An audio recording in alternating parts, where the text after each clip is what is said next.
Hey everyone, Sawmill Charlie. Well, welcome to another Friday night bee chat. Looks like everybody's in the chat here tonight. I'll go ahead and pop up the invite link so somebody can come in and all that. Hey Joseph. And there's the link. Hey Mark Miller, Mike, Jonathan. And we got Joseph, of course. And here comes Bill popping in.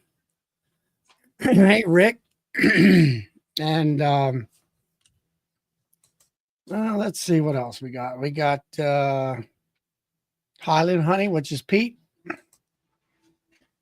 Hey Thomas. Hey, there's Sandy. Things, are they a little warmer out there, or are they getting colder out in Western Maryland? Hey Billy Lee. Hey Randy. Let's see what else we got. We got Ryan. And we got Jason. Yeah, Darren's on here somewhere too. Yeah, I seen that. Yeah, that's right. I did see him earlier. Yeah.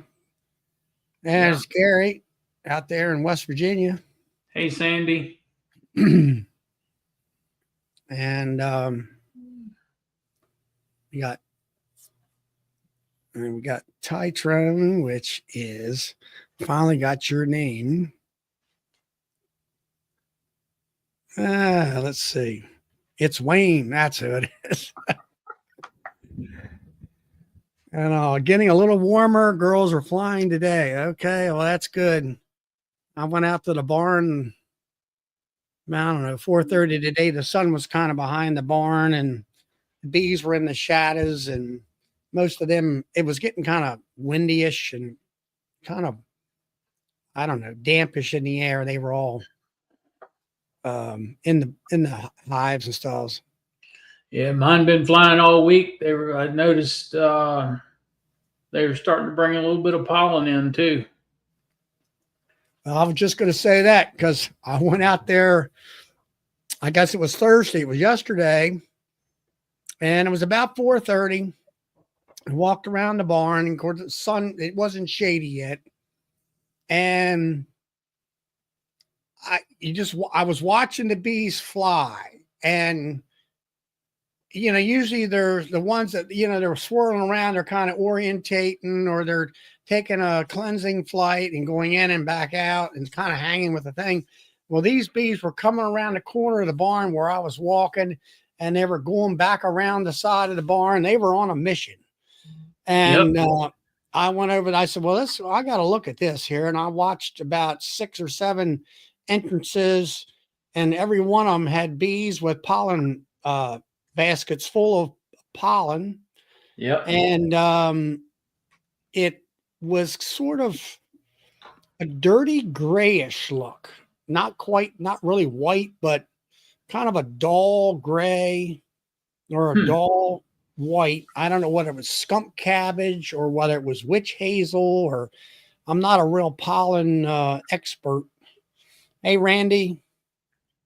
And that kind of stuff. Hey, Philip. And so anyway, I looked at that and I'm like, okay, every one of these hives, pollens are coming in. Yep. And I said, I'm checking hives tomorrow and for feed and pollen patties. And I was going to maybe put a half a pound of pollen on there. And I'm like, well, ain't no sense in putting any pollen patties on now. They quit I fed half of them on Monday and half of them on Tuesday, and everything I was seeing on Monday and Tuesday, they've quit eating the pollen patties I put in there, and they were hitting pollen feeders pretty hard too. But they're bringing in it's probably dead nettle that they're bringing in. It's a dark blue pollen. A blue pollen. Yeah. Okay. Well, mine's kind of, it's not white. It's more of an ashy gray. Yeah. Something. That's the best way I can explain it. And so anyway, hey Keith. I looked at that and I said I had some patties ready. They were thawed out, ready to go for tomorrow. And I said, forget that. I just came into the house, packed them all up, put them in the freezer for next year. Hey, Tom. And so that's where it is when it comes to pollen feeding. I put a pound of pollen on these hives right behind me here, all very strong hives 2 weeks ago. So I'm figuring they had been eating through February at least a half a pound a week. So I'm looking the fact that little to none will be left. Yeah, And, you're probably right. if there's some scraps, I'm gonna, let the scraps stay and pull any of the trashy paper out of there, and let it go at that as far as any pollen feeding, since there is some type of natural pollen which they much more prefer. Would you call it a more of a, on that pollen that you're seeing, a grayish brown or It's gray. a Some of white gray? Well, it wouldn't be white gray, or maybe a light gray color. it's definitely light gray. Sometimes some of it was a little darker than others. Why? If What are it's you looking light up? gray, it's probably American elm tree. What And else? if it is a grayish brown, it's red maple. And silver Well, maple is light that yellow. yeah. Well, I was truck driving. Let's see. Yesterday, I guess it was. I took couple loads of mulch, and not around my house, but going up, up the road, there was a lot of a red hue to the trees. So I'll say that definitely maples. And I don't. There might be something. There might be some around here in the developments across the road or whatever. So maybe it's the early on maple. And there's Clay. Hey, Clay. So maybe it is a maple, some type of a maple pollen, early Yeah, maple pollen. it could be.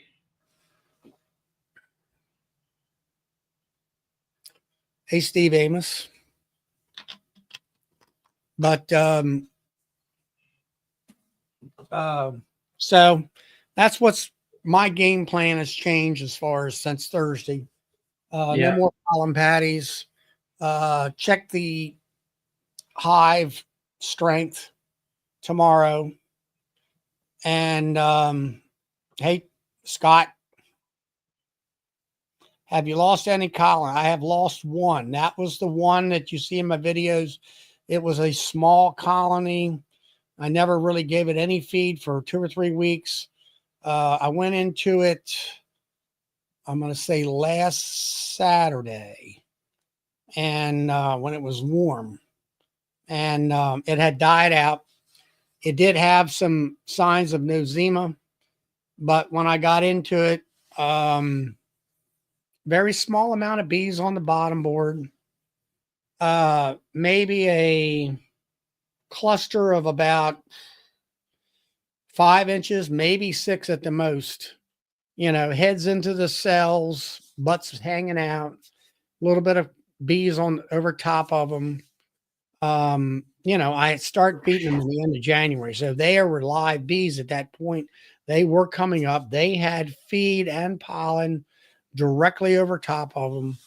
But I think they just basically dwindled. I did not see the queen in there. Could not find her. So I think they just dwindled over the winter time. And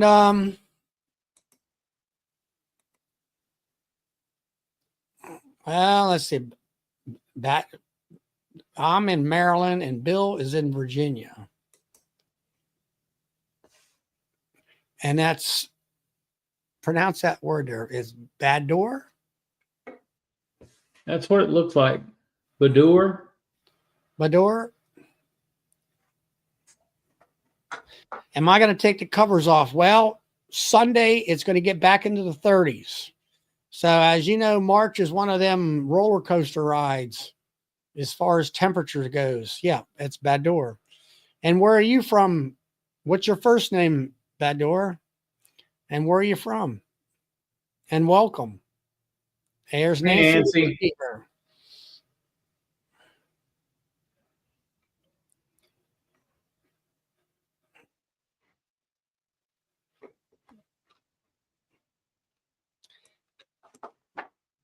Charlotte, North Carolina. Okay. I'm here. I'm close to it's Sharon, right? My I'm not the best cap drone brood down here. Okay. Well, that's good. Yeah, I'm near Baltimore, and Bill's in Woodstock, Virginia, not New York.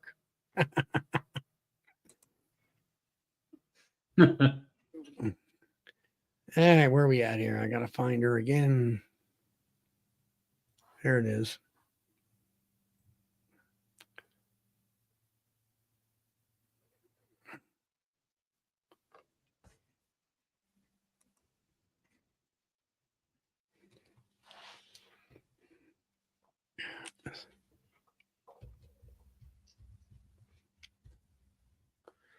So,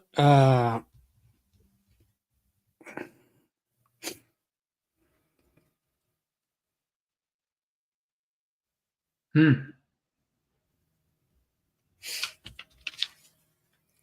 Hey, Russell.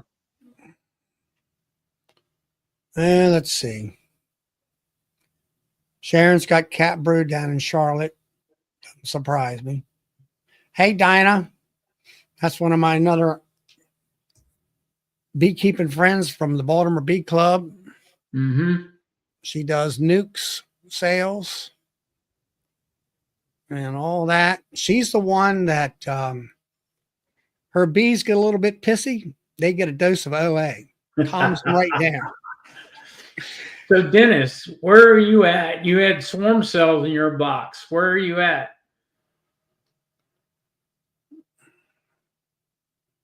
Dennis Surreal.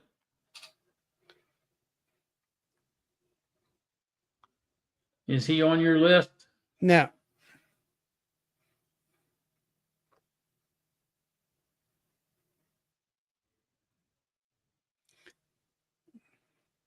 And Scott says he's not going to touch any winter setups until the end of March. And I would agree with that. He's in Alabama. Alabama. Okay. He's in the Yeah, he's in the deep south. deep south. Yeah, he's months ahead of us. Oh, yeah.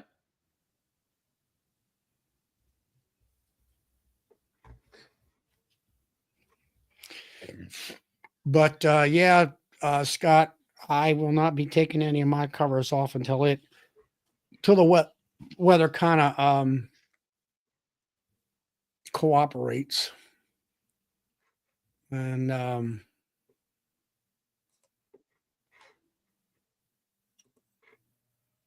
where did you see it? He must be down here.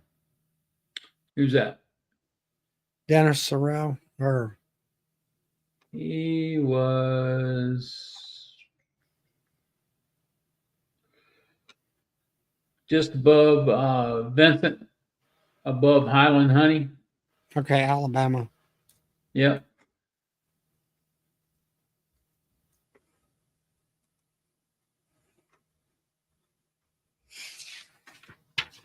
But yeah, let's see. Let's get back on track here, trying to keep up with everybody. All right, Tom Bacon's got eggs up in Connecticut. He should have eggs up there. Yeah, he should. And yeah, Dennis, Mac Apiary, that's Tom, if you didn't Yep. know. And Tom's from up in Ohio.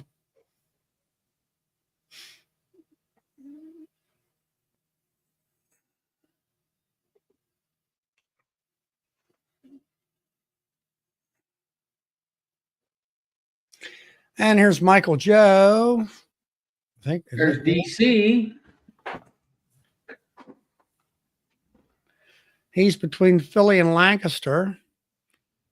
Well, Joe, Nancy the beekeeper must be in your back door because she's up that way. Yeah. And Steve.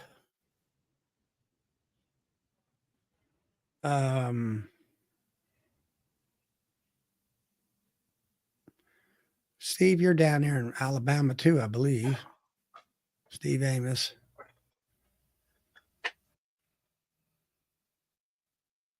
Hey, Chad. Did we catch the API colony die-off update? No, I did not. Probably not any more than what you already know. And Gary said, we're done with February. Yes, we are done with February. Hooray. Yep. We are done. I said that about January, but the cold weather kept on coming. Yeah, it looks like it's going to hit a warming trend here soon. And Pastor Larry, Hallelujah Bee Farm. And let's see. Make Dennis coming down the pike here, kind of catching up. Hey, Vince. Let's see. Dinah.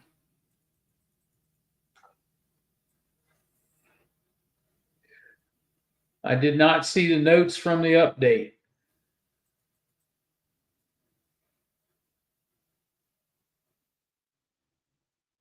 What were the notes from the update, Charlie? Notes from the update? Yeah. You mean Apis Biologic update? No, what Steve was talking about, Steve Amos. Notes from the update worse than CCD.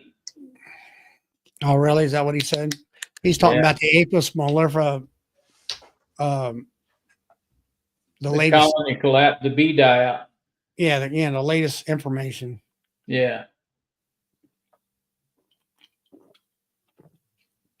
I don't know. I was watching Castle Hives today, and he's lost everything except for about 3.5 hives, you might call it.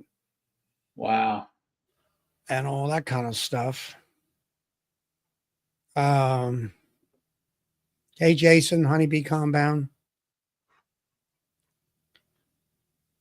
And there's Philip.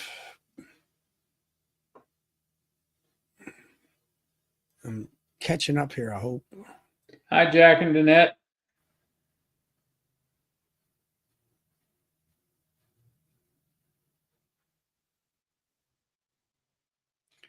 Okay, so I'm up to where that says that.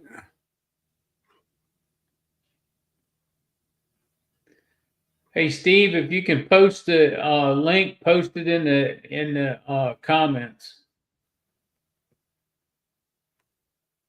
to the update.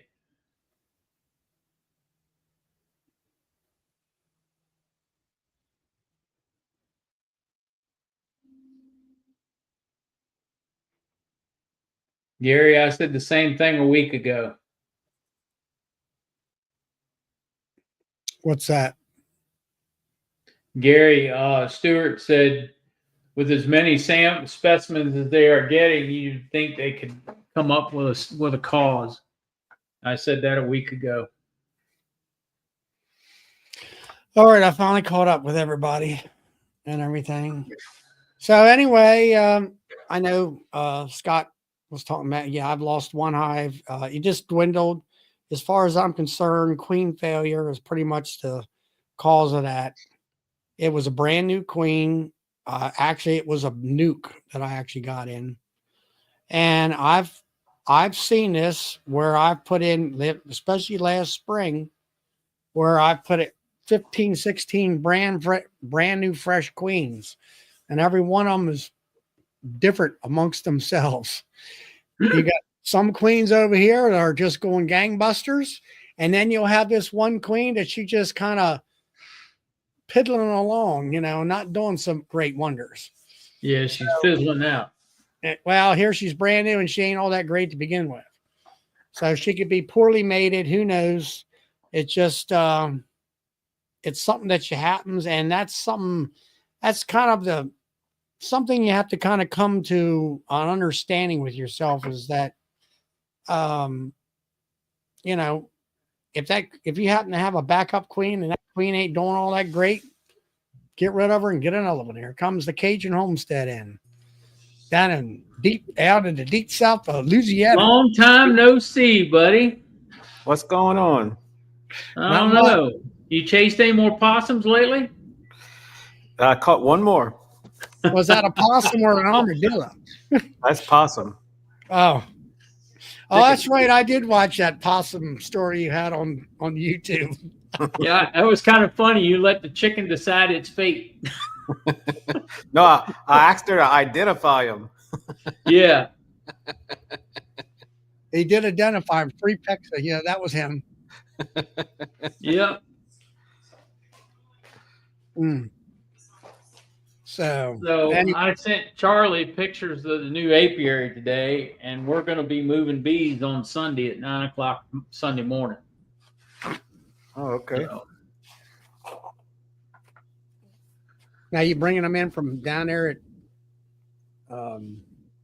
Edinburgh? Edinburgh, yep. Okay. I'm bringing them all back home. So how's it happening, Brad? What's happening? Anything? Yeah, I've been the last 2 days just going through the bees. Yeah. Putting some pollen patties on, and I found out we need some feed in a lot of the small ones. They got brood, but they slacken off because there's no more feed around the brood. So tomorrow I'm gonna start feeding.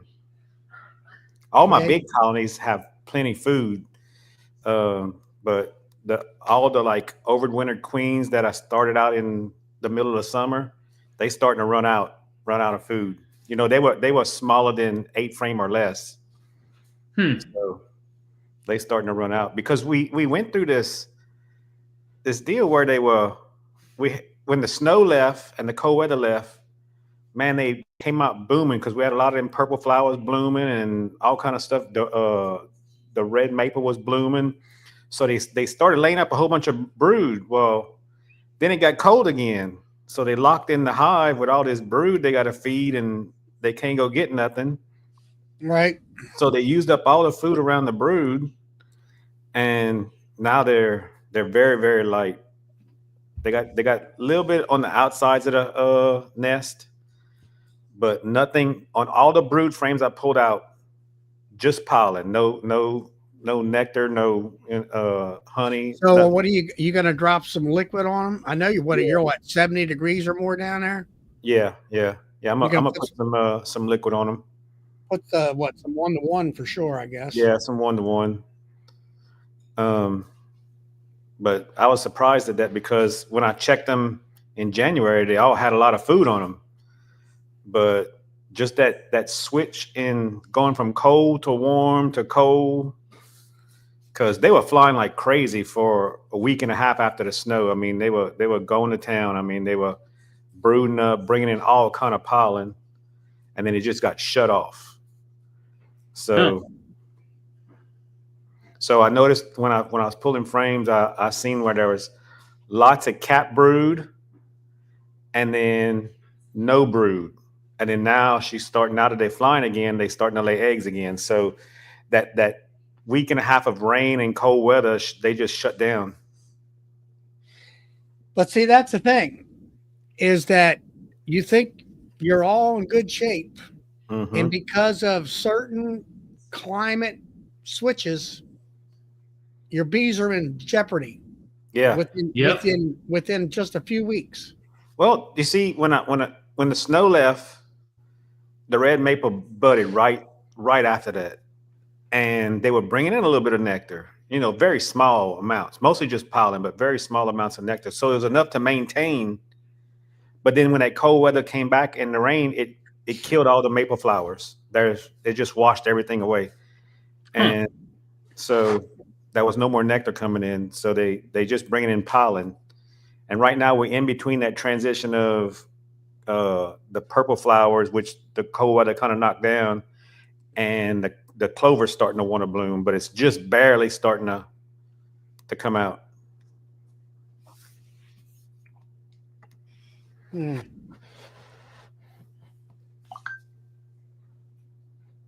Oh, So I'm gonna be doing some feeding on all the nukes and the 8 frame or less. yeah, that's what I would say. That way you you know, you're not gonna lose anything. Mm-hmm. You're I up haven't around. I haven't had any dead outs from, you know, disease or anything like that. I did have 2 hives, and I found 1 more today, so I have 3 total. I found the queen in the hive, but she went drone layer. She had some broods and a lot of drone, you know, that popcorn type brood. So I found her and pinched her, and That's a we've got. good beekeeper. Huh? I said that's a good beekeeper. So That's hard for people to do. I made a video. I pinched her right in front of the camera. Oh my goodness! Did you give her the hive tool test? No, I just used the 2 fingers. Oh. The 2-finger method. Yeah. Yeah, I said that to. I was down there at Bill's class teaching a little bit, helping him out teaching some, and I told this one folk, I don't know, they were from Georgia or what. I said, well, you have to give that queen a hive tool test, you know, and they thought they never heard of that and all that. And then, yeah, to bring you up, Bill, is the folks from over the mountain over there towards West Virginia. They went. Oh yeah. They pulled they pulled the trigger on a hive lifter. Another one for me. Another sale for me. Yeah, I get all those 0 bonus credits from the fellow up there in Canada, Boris. Boris. Yeah. I told Brad up there in Canada. I said Boris owes me some, you know, a commission. She said that'll never happen. Or some free warranty parts whenever something goes wrong. Yeah, exactly. Some free parts or something. Yeah. Actually, there's been 2 of them bought here within the last 2 weeks because of me. Good. Damn, you are racking up the points there, Charlie. Yeah. He's going to have to make you a salesman. Yeah, that's what I told him. I ought to be a rep. I'll be the American rep. There you And go. the thing of it is I think March, whatever it is, that's when everything's going to jump 25%. Yep. I had one guy tell me you'll call Trump and work on them tariffs. I know. I already kicked out the guy from Ukraine, the president of Ukraine, out of the White House today. Yeah, he was. I don't think that guy is ready to make peace. Which one? Ukraine? The Ukraine guy. And he was supposed to have come. They have been talking to him, and you know, Trump's other guys were talking to him, the Secretary of State and all that, and they said, look, you're gonna sign this deal for the mineral rights, which is true. What they're trying to do is sign for the mineral rights, get American drillers, miners over there working these mines, that's going to put a stop clause in Putin, because he knows he better not kill any Americans that are working in Ukraine. Mm-hmm. Well, the Ukrainians, not the Ukrainians, the president of Ukraine, he's okay with the mining, but he don't want to stop the war, because Russia has conquered 20% of their country. Okay, if they don't keep getting money like they've been getting, he's gonna right now they're actually losing. They're losing ground right now. So Trump says, "Hey, let's stop the killing. You need to stop the losing, because if it keeps going, he's gonna have 50% of your country. Yep. Then what we're gonna do? So stop it now. Save what you can, and just bite the bullet. And then once you have Americans on that land, he can never attack again unless he wants to mess with the United States of America." Well, he's got it in his head. He wants to become a member of NATO, and he wants troops to be put in Ukraine. That's not going to happen. Trump is not going to put troops Nope. in Ukraine. No. Great Britain and France have already said they would put a security force over there. Yeah. So he needs to be happy with what he can get. Put it that way. So instead of the meeting that was televised was just supposed to be about the mineral deal. Well, he brought up the money and security agreement and all the that securities, stuff. and that's not what the meeting was supposed to be about. It was supposed to just be about these mineral rights, and it started out with the vice president, J.D. Vance. He says, look, you come over here, you're disrespecting the Oval Office by publicly saying this in front of the media. You're not going to talk to the president that way. And then he insulted Trump, and then you insult Trump, and then that's it. Yep, that's the end of it there. That's the end of it. All right. Well, I had heard something about, some guy was in here today at the mill, but anyway, they'll have to hammer that out. Yeah, it's gonna all work out. So anyway, you're pinched queen, and are you getting mated queens in, or are you gonna let them make their own queen, or what? What I did, it's a small hive, one of the styrofoam hives, the 6 framers. It is pinched a dog. No, she hears the cooking bell off of the stove is off, so stuff is ready. But I pinched her off, and she still has some brood, regular brood, and she has drone brood in there. So what I'm gonna do, I'm gonna let them go ahead and try to make a queen. But as soon as they start forming the cells, I'm gonna go ahead and smash all those out, because I don't want them to make a bad queen from a drone egg. So I'll let them get it out their system, find everything that they can, go in there about 5 days later, smash everything out. Then I'm gonna drop them a frame of eggs out of another hive that I'm sure is from a good queen. There you go. And what I'm gonna do, I'm gonna just let them, since that hive is done, I can't sell it or nothing this year. I'm gonna let them make a queen right now, but then I'm gonna replace that queen again come July, because I want a fresh queen after from all the rest of them. It's gonna be an overwinter queen. I don't want a queen that went through most of the year. Yeah. And then sell her next. She's I don't want to have her on no stress labor, like where she's halfway used up. Because the queen that went drone layer today, or that I found today, was the only queen I had left that was a year and 9 months old. So she went a year and 9 months, and then she was through. And you've talked about that, where you requeen every springtime, don't you?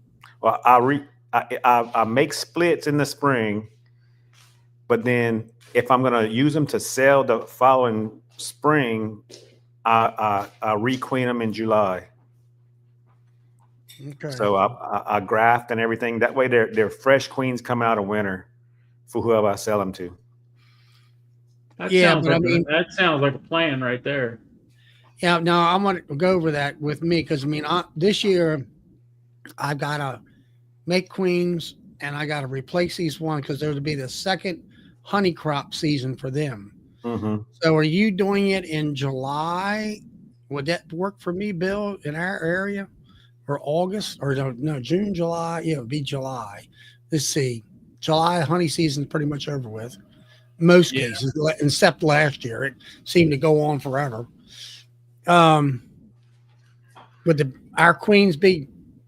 She would be. Well, my plan is this. I've got a bunch of 2-frame mating boxes. I got to make queens up. I got to replenish my nukes. Yeah. And get them up and, get back to a dozen nukes. And then I've got enough for 30 boxes for 30 queens, mating boxes. So if I take and get myself a bunch of virgins, let's say 30 virgins, and I put them in them 2 framers and have them up and running, and as soon as I pull my honey, I would think you would want to pinch, wait 7 days, go through the boxes, put that mated, cage it, I guess. Put that virgin in there. Mm-hmm.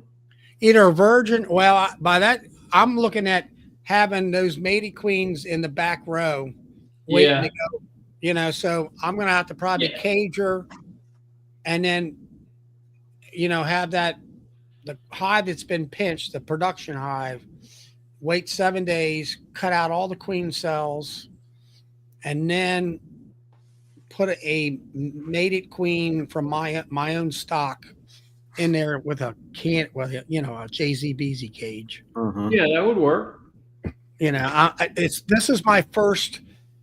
I'm a I like a what would you call it like I have a mite treatment program. I want a queen replacement program where Right. I know exactly what I'm doing, when I'm doing it, how I'm doing it, and all that kind of stuff. And that's kind of my concept right now, Yeah. and all that. I mean, it sounds like a good plan. And I'm talking head. Oh, That's because I had a Joey's. green shirt on. It wasn't showing nothing but my head. the headless bee man. That's the ugliest part right there. Well, anyway, that's my kind of plan. I know, Brad, you do it because you're in the deep south.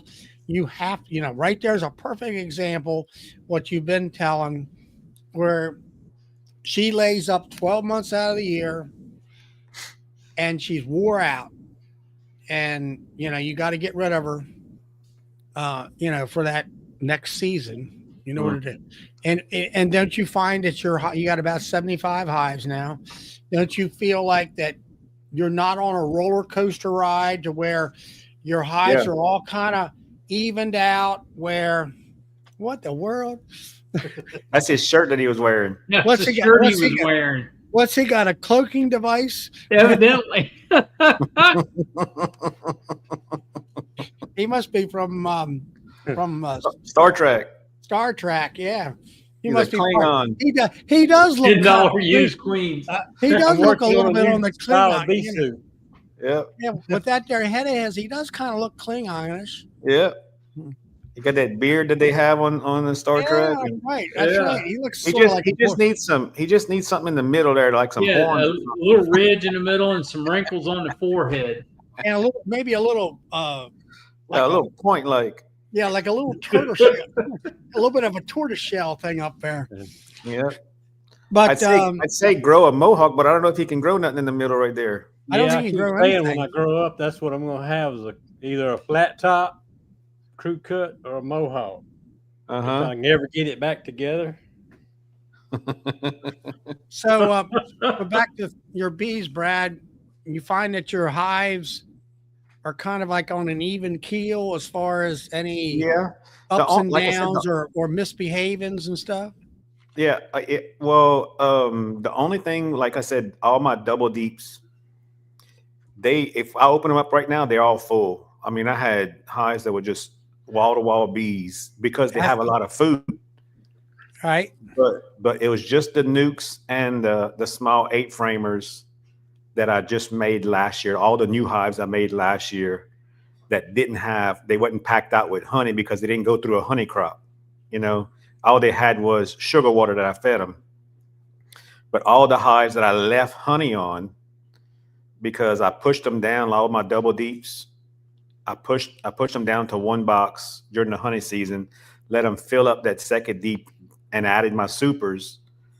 Then I came back, when I pulled my supers, I pulled the queen excluder out, and then they were back into a double deep with a full box on top, full box of honey on top. And that's how they rode through the summer.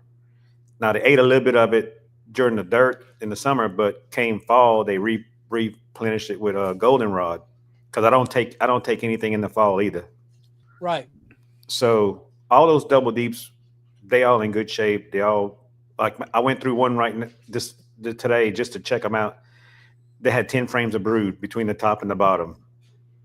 So I'm gonna have to split them in about a week, or pull something out, because they got about 8 to 10 frames of brood, and they're making drones on the bottom of the top deep. You So, seeing and any? then a lot of them Seeing have any drones. drones walking around? Oh yeah, it's full of drones, and some of the hives I got full of drones walking around To see, because I had those Drone frames. yeah, not the drone things, but I made some like Brad up in Canada had Yeah, made. the story frames. Yeah.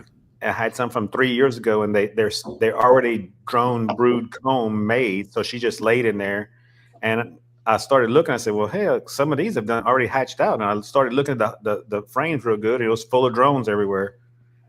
So Now, did you find that having them story frames that you reduce the drone burr comb, I guess, between the hives and yeah, because I don't also have. in your worker frames? Yeah, I don't. The hives that have them, which I have them in like about maybe 10 or 15 hives. Those hives don't have in between the boxes Is drone that brood. right? Yeah, I've been not as I've been bad. putting drone frame. The guy that's a mentee that I help out, he got a whole bunch of medium drone frames. He didn't know what they were for. I said, just give them to me. I'll take care of them. And and I waxed them up good. I put some heavy duty wax because they don't seem to like to draw them. And I threw them in these hives right behind here. And I've got I think there's 4 or 5 more of them down in the basement ready to go in. I tell you what, you make some like Brad, where you put just the center plastic foundation, and you Yeah. let them make their own on the outside. Every frame like that, they made it. If you put it in the number 2 position or the number 8 position, they drew out drone comb in that spot. None of them made worker brood in that spot. Now, if you drop it in the center somewhere, they're gonna draw it out with some worker brood. But if you put it in the number 2 or number 8 spot or number 9, something like that, that's I've been what I'm putting figuring some on new ones doing. in. I put them in the number 8 spot or whatever it was, 2 or 8. all of them that I have, they drew out drone comb in those spots, Mm-hmm. and it keeps them from wanting to, build in between the 2 boxes. Well, that's a big one right there for me. Yeah, because That way you don't have to bust that darn box apart and everything else. Well, see, Brad, I think from that position all the way to the end is a good place to make them draw the drones. Of course, I got a video tomorrow. I think I put it in a different place, but I've always put my empty foundation or foundationless right on the end, and that way they would actually jump 2 or 3 frames and go out there and make their drone cells. Yeah. But anyway, I started using Brad's method. My video tomorrow even talks about it a little bit. But yeah, I like that idea, that story frame, whatever you want to call it, half frame. I tell you what, right now though, they kind of feisty at this time. They're trying to protect, after we had all that rain the last couple of weeks, they kind of protective, where right after the snow, I went in all of them without even a veil on. And today they were trying to get in my hair, so I had to go put a veil on and stuff. So, well, I've noticed, I've been in several the last few days, and I've noticed they're starting to get kind of agitated with me. But I think what it is, the longer I'm staying in there, the more potential robber bees is coming in and getting them aggravated.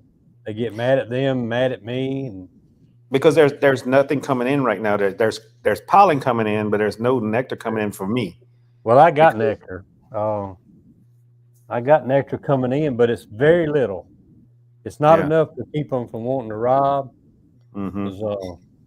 I put a bucket out. I poured a bucket of top my bottling tank off today again, and I set that bucket outside, and in 5 minutes they had it covered. Yeah. Hey, Brian. Brian said it's 65 out there in Colorado. That's nice. Yeah. Like I say, a little bit of pollen coming in yesterday.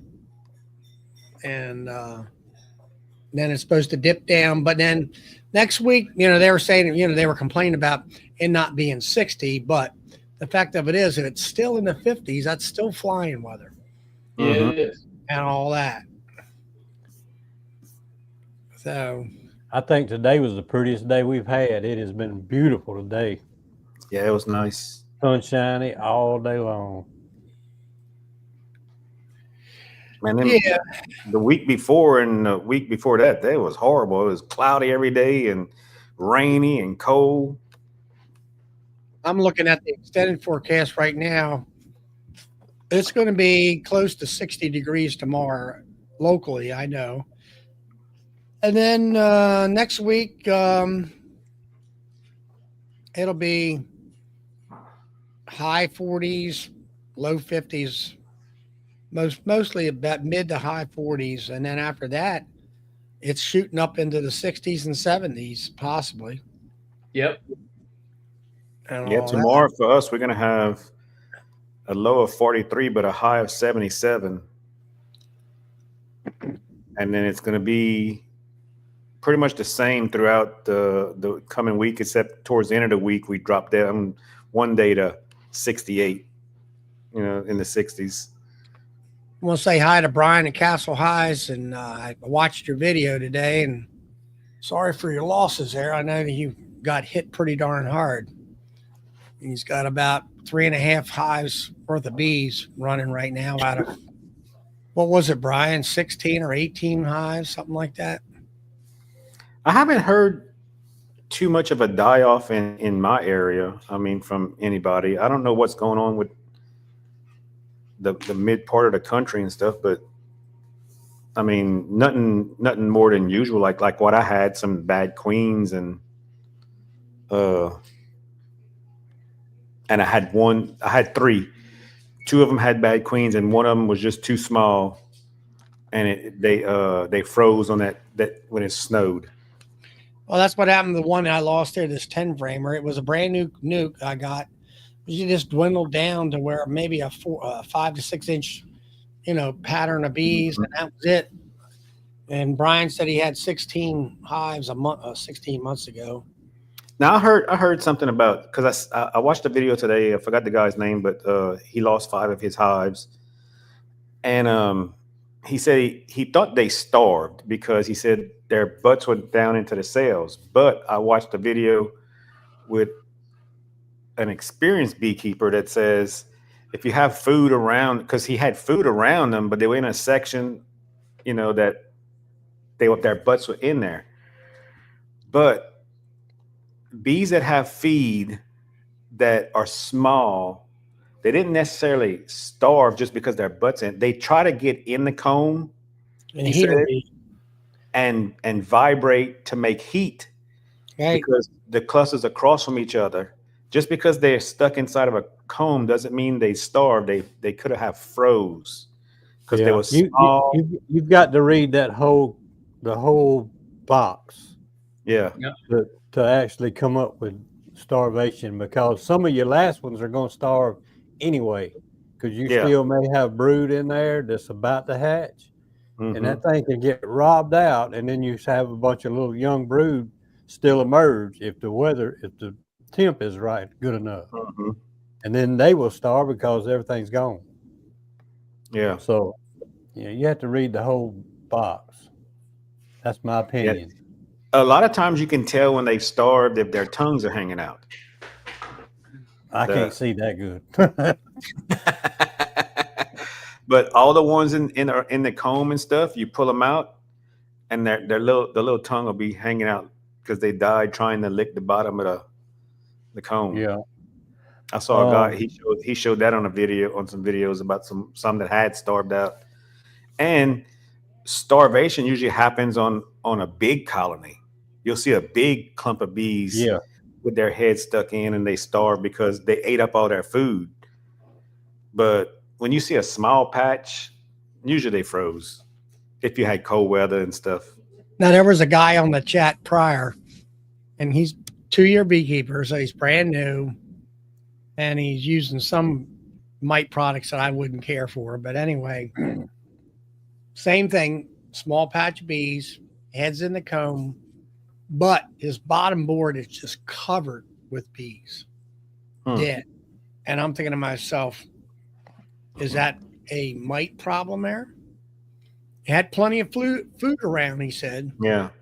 Now, whether or not they can shift to get to that food because of an extended cold, spell, a lot of times they'll starve to death because they can't move. Cluster can't move and get, to touch that food. But then again, that comes back to being too small, because big clusters will slowly move because the bees rotate.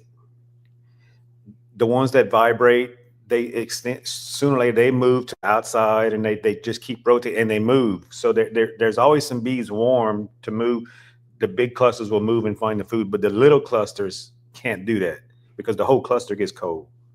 So there's no exchange of bees in the cluster. They have to constantly be changing position to remain warm. But he was using some different miticides that. He might have killed off a lot of his bees.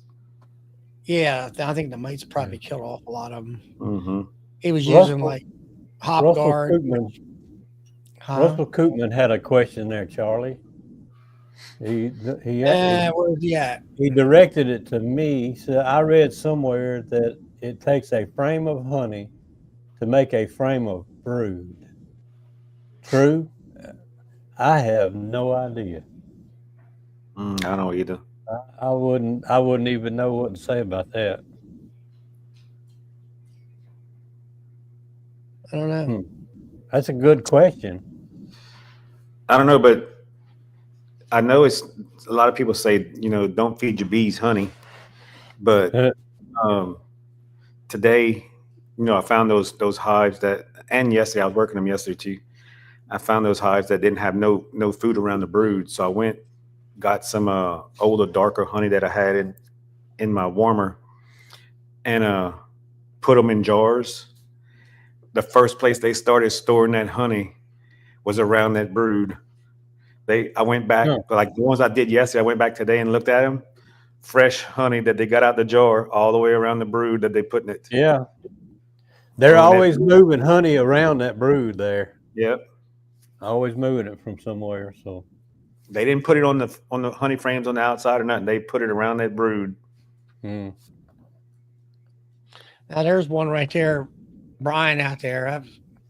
There you go. You got a small cluster, and they're honey on both sides of them, but they just couldn't. They're so small they just can't move left or right. And if I have anything small next year, I'm gonna put it over a double screen board, because I did that last year and they lived.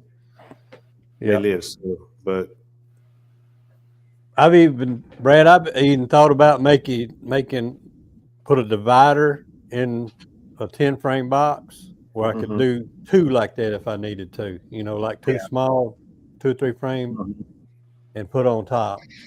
And see. Now, Philip wants to know whether isolation starvation happened more on plastic foundation versus the other. I don't know. I don't see where that. I don't know. I don't think it would. If you're got drawn wax from just pure with no plastic foundation, I don't see. I guess I'm looking at does the wax, true wax through and through, absorb more heat, or does the plastic don't absorb more heat? I don't know. That's a good question. That's a good question, because I know honey will hold heat a long time, but I know plastic doesn't. So plastic may help break that sometimes. I do know that though, if you got frames of honey, you want them on the outside, because that is an insulator. Yeah, it is. And Brian there up there at Castle High says he needs to start using double screen boards. And because I had them little mating boxes, them 3 framers last year, and I had one queen left over that I didn't have nowhere to put her in a bigger hive. So I said, well, heck, I'll just use a double screen board. It was in a 3 framer, but she was really only like a frame and a half of bees. So I just moved them on top of a big colony, put a double screen board with one hole, just a single hole with a screen. And she went all through winter. And then even when they came out of winter, she was even a little bit bigger. So that heat from that other colony just saved them. Yeah, there's a lot of heat go up through that hole. I didn't use I don't think it's necessarily good to use a whole screen bottom board. Yeah, not for It's that. better just with a hole. That way your main hive can maintain a lot of heat, and just the exhaust goes up and keeps that other hive. Now, I've got 2 7/8 holes in mine. I think if I did that, I would probably cover one of them up with tape or something. It may not matter, but I thought about that too. Yeah, I don't like the idea because it makes your bottom box have to want to heat the whole hive up at one time, because the rest of the hive on top is, hollow. And I think it'd even be better if you made a double screen board with just a nuke on top. Have a flat board with a nuke imprint on the double screen board, and put a hole. That way they only have to heat a nuke up instead of a whole 10 framer. And Minnesota Mike here, he says mass of honey is a M factor, insulation is a R factor. Okay. What's a Now M we factor? figured that up. What is I don't know what a mass. I'm still confused. What's a mass factor anyway? He's saying there's the mass itself versus the R factor, the resistance. The R value is the resistance of heat escaping and all that. Because I know when I changed my element out in my bottling tank, when I shut it all down to get ready to drain it out and take that out, the next day, the water jacket was cool. I could even measure it because I could see the top of the water. I could measure the temperature in it. It was room temperature, and the honey was still like 85, 86 degrees, somewhere in there, if I remember right.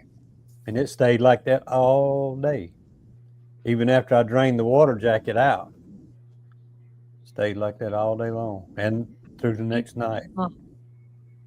It'll hold it. Misbehaving says thermal mass, I guess you would call it, where the mass absorbs the heat and holds it.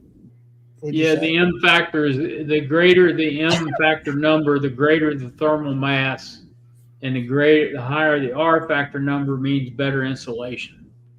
I'll be back in a minute. That would be kind of like, I guess you can compare that like being in underground, huh? Temperature doesn't change much with ambient. Yep.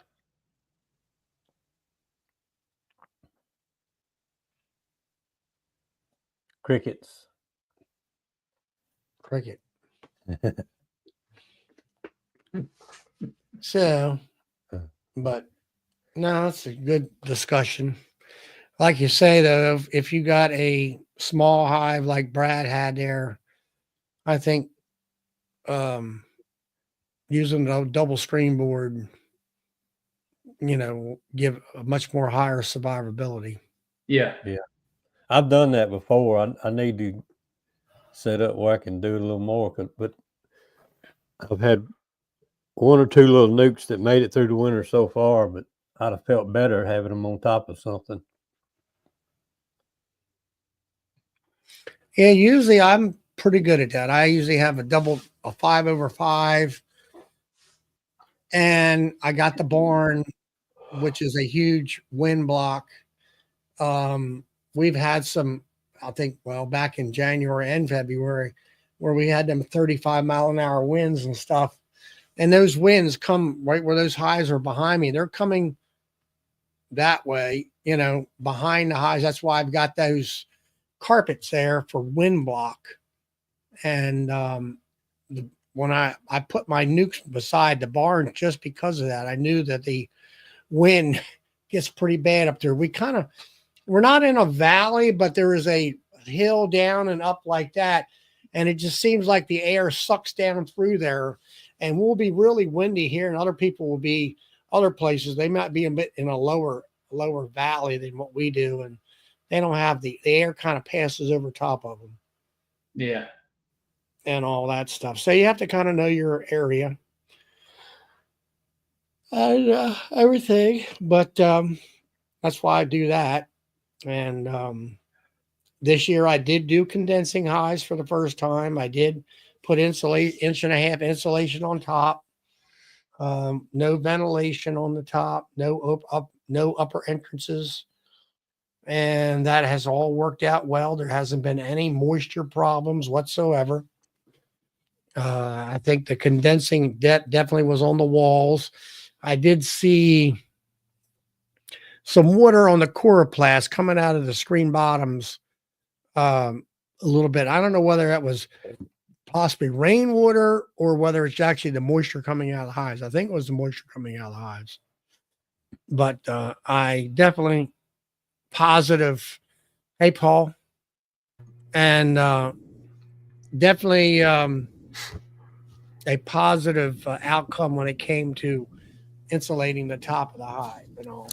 I noticed one thing when I was going through them today. I used that bubble for like the inner, and I use that mostly in the wintertime. But the migratory lids that I made out of plywood years ago, they have a 3/4 inch shim already made onto the lid for like when I feed piling patties and stuff. Right. That's the way I got my inner covers. The inner cover that I made them out of plywood were heavy. They were soaked with moisture, where the ones I made out of solid boards, just some 1x12 boards that I made my inner covers with, they wouldn't. They were light. They were normal. They were dry. That plywood soaked up all, because I painted the outside, but I didn't paint the inside. And I guess the moisture, because I have a hole in the bubble wrap because I have some of them that I put jars on top. Yeah. Well, that heat escaped from that bubble wrap and got up there in that shimmed area, and I guess the moisture stayed up there, and that plywood soaked it up. Huh. All of them were heavy. All the ones I made out of plywood were heavy. And this year I made a lot of them out of that new. I told you about that PVC board. I made a lot of them out of that, but I'm going to make some more out of just some solid board, like 1x12 pine. But I'm never going to make a top cover out of plywood again because it was all treated, but it's still soaked up. It's still heavy. It's not rotting. It's just heavy. It's got moisture. It's got a lot of moisture back in it. It's got a lot of moisture back in it. Right. Hey, James. When it freezes, it starts, like when we do get the two weeks of cold weather, that moisture freezes and it splits that plywood on the ends. Anyhow it's treated or not, it's going to open it up. Hey, James, can you I don't know whether you're working or not, but can you pop in, give us a update on what's happening up in Alberta, Canada, and your apiary? And I haven't seen you for I don't know how long. You guys, you've been out on the boat all the time. And there's Minnesota Mike. Hey, Charlie, I'm really sorry to throw that at you. What's that? Without explaining it, yeah. M factor versus R factor mass. Yeah. It's just the ability of a thick wall to hold heat. R is the resistance or the insulation factor. And my freaking camera isn't adjusting, so I don't really have background light here. I apologize. You got Christmas lights, that's all. Well, my Sega computer deactivated Windows for some reason when I ran a cleaning program, and now the automatic light adjustment doesn't work. So what the hell? It's just as well. I'm an ugly individual. I should have shaved three days ago. Anyways, yeah, so I just had to throw that at you there and say, No, that's no problem at all. I just the link's pinned, James. Hell, I'm always in the dark. You funny guy. Yeah, the link's pinned, but I'm gonna send him a link here if I can find him real quick. Anyways, that's well, how you been, Mike? Well, not too bad. I've got 11 for 11 surviving so far, though. One has got such a small cluster. If it was warmer, I would have taken it out. And Brad, you were mentioning putting them over double screen board just in the nuke, and I would have done that. And I think that was if I remember right, that was a swarm. It just didn't have enough chance to build up. And I've been pretty lucky because I put the reflectix down, but I taped them down so it's kind of a lid so they're not leaking out into the insulation. Yeah, we were pretty aggressive with our mite treatments, and all the queens except for actually no, they were all new queens too. So that was a saving grace. So doing pretty good here. Oh, hey James, how are you? Not too bad, Mike. Yourself? Enjoying the wind. Well, Mike, James, I'm going to just say I'm glad to see you. At least I know you're alive. Of course I'm alive. My carport actually launched. It broke the 800-pound stainless steel tie-down cables, and I've got a brand new Honda van. It just lifted perfectly right over the top of it, and gave just a tiny scratch on the door and ended up in the back water fountain. Like, you can't make this stuff up. You say it was a lid or a roof? You mean a carport? A carport, yeah. It's actually a tent garage, so it's got the it's a metal frame and plastic roof on it. Oh, okay, yeah. It'd be like a hoop house type thing. Yeah, thank you. Except it doesn't have the sides on it, and which might have even helped. And you got a brand new Honda minivan? Yeah. A 6-cylinder with a automatic transmission? Yeah, doggone thing's pushing close to 300 horsepower. I was really kind of shocked at that thing. I wanted to get the Honda I've been Pilot. looking for a new van, is why I ask, and they're the only ones left that's got a 6-cylinder motor in them. I don't think they make Charlie. Mhm. I don't think they make the 4 cylinders in the Honda, the van. No, but and Toyota does. Yeah, the Honda van is a little bit heavier duty. Come to find out, is not quite as tinny. And the only thing is, if you're going to buy a used one, you want to make sure that they have the. We don't buy used. Well, you might consider it because the value just handles there. And here's a funny one for you. As far as I know, nobody's ever been killed in a Honda van in an accident. The thing's got so many airbags in it. I think it could float the survivors of the Titanic. Pretty funny. 30 miles a gallon, 25 if you're carrying crew. That's about right for me. 25. Yeah. So James, what's happening? You've been out. I know you got a boat, and you've been. What have you been doing? Migrating beehives from up north down to the Cayman Islands or something? No. So working towards retirement here in the next few years. So yeah, I thought you were becoming a beekeeper. Well, it depends on your definition of retirement. So Exactly. It's kind of no secret. Beekeeping is going to be my retirement job. So Ian laughs at me when I say that, but no. So over the next, 5-6 years, I'm looking at retiring from a job, 12 months of the year, to looking after my bees, 6 months of the year, and the other 6 months of the year, henceforth the boat. We're looking at sailing. We'll start with the Caribbean and the Bahamas and stuff like that, and then we'll see where it goes from there. So how's I know your situation that you lost quite a great amount of bees this past summer or whatever. Actually, that was weather related or something. Yeah, actually, kind of weather related, kind of beekeeper related. I'm not going to blame it all on the weather. I mean, obviously, I could have done things different. How are they? We know we have some still alive in there. So Alan and I were out there, last week. Lifted the lids off of some. Some didn't make it, that's for sure. Of course, you look under the first one, there's nothing there. You look under the second one, there's nothing there, and you just assume there's nothing under the third one. When you rip that lid off, it's like, put that lid back on quick. Surprise. Yeah. So, but we've got some weird weather up here again. So, You go back a month ago, we had 5-6 feet of snow, and you go out to look out there right now. The farmers can see the bare fields, and we're not even into March yet. So last year, I think if you guys remember and see my videos, I think I pulled them out mid-March. Wasn't sure whether that was the right thing or not. I mean, it turned out it was. I would say our weather here this year is probably about a week ahead of what it was last year.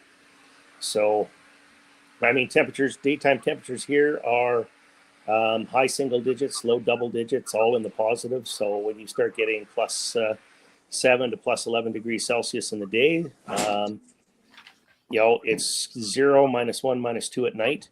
And it's forecast that way for the foreseeable future. So for the next 10-day forecast, it's the same thing. So and for everybody listening in, a plus 11 is 51 degrees or 52, or actually almost.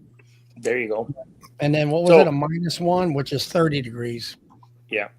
So we're Alan and I decided there last night we're going to look at digging out the snow blower and or blade or grade, or clear out the yards. Clear out the little snows left on the yards, get them the sun beating down on it, and of course it's always a gamble, right? So if we pull them out, I mean, the minute we pull them out, we're feeding them, and we're committed to feeding them pretty much until we're ready to go. So depending as to what you got left in there, you pull out a few hundred hives and you start feeding a few hundred hives, a couple weeks early. There's a financial impact to that, right? So we're at that point of the year where we're starting to shuffle the cards and see what hand we're dealt here. Well, you got them in the barn and you're keeping them at 4C. Yeah, they're between 3 and 5 degrees. So 3 to 5 degrees. All right, so you're, I don't know, 3 to 5. So you're between 37 and 41 degrees. Yep. Fahrenheit. And well, to give you an idea, so the air conditioning is going full bore there right now, and the north hive sensors at 6 degrees, the south one's at 5, and the mixed air temperature right now is trying to mix with the outside air coming in. Which I'm going to shut down because that's sitting at 9 degrees. So that's getting a little bit, I would say a little bit on the warm side, not too bad, but what is it outside? It's how much is it on the inside of the building? 6 degrees Celsius. All right, so that's 42 degrees. Yeah. Well, the north sensor's at 6 degrees, the south sensor's at 5. So do you get any kind of bearding in your shed? No, not really. No, Not really. So Not as long as it's cool. Yeah, and one thing I can tell you is, we can look in the bottom of them there. They've all moved up. So, the temperature right now isn't so much what's concerning. Well, I guess it is in a way, but I mean, for the food consumption for every degree above 4 degrees Celsius climbs exponentially. So. You got a few degrees above what you're trying to keep them at there, and if it stays there for an extended period of time, they're going through stores that much quicker. So they were all, and if you go back and you take a look at the videos, they were in October 1st. So October, November, December, January, February, and we're approaching March. So they're approaching 6 months in the barn. So. Whenever you pull them out, do you ever notice any small patches of brood that they already started when you pull them out? Well, I do a few interesting things. So yes, I've usually got brood on more than just a small patch when they come out of the barn. Yeah, I think last year, I pulled them out, and in some cases I had a couple sheets of brood in most of them. Well, that must use up a lot of stores also then.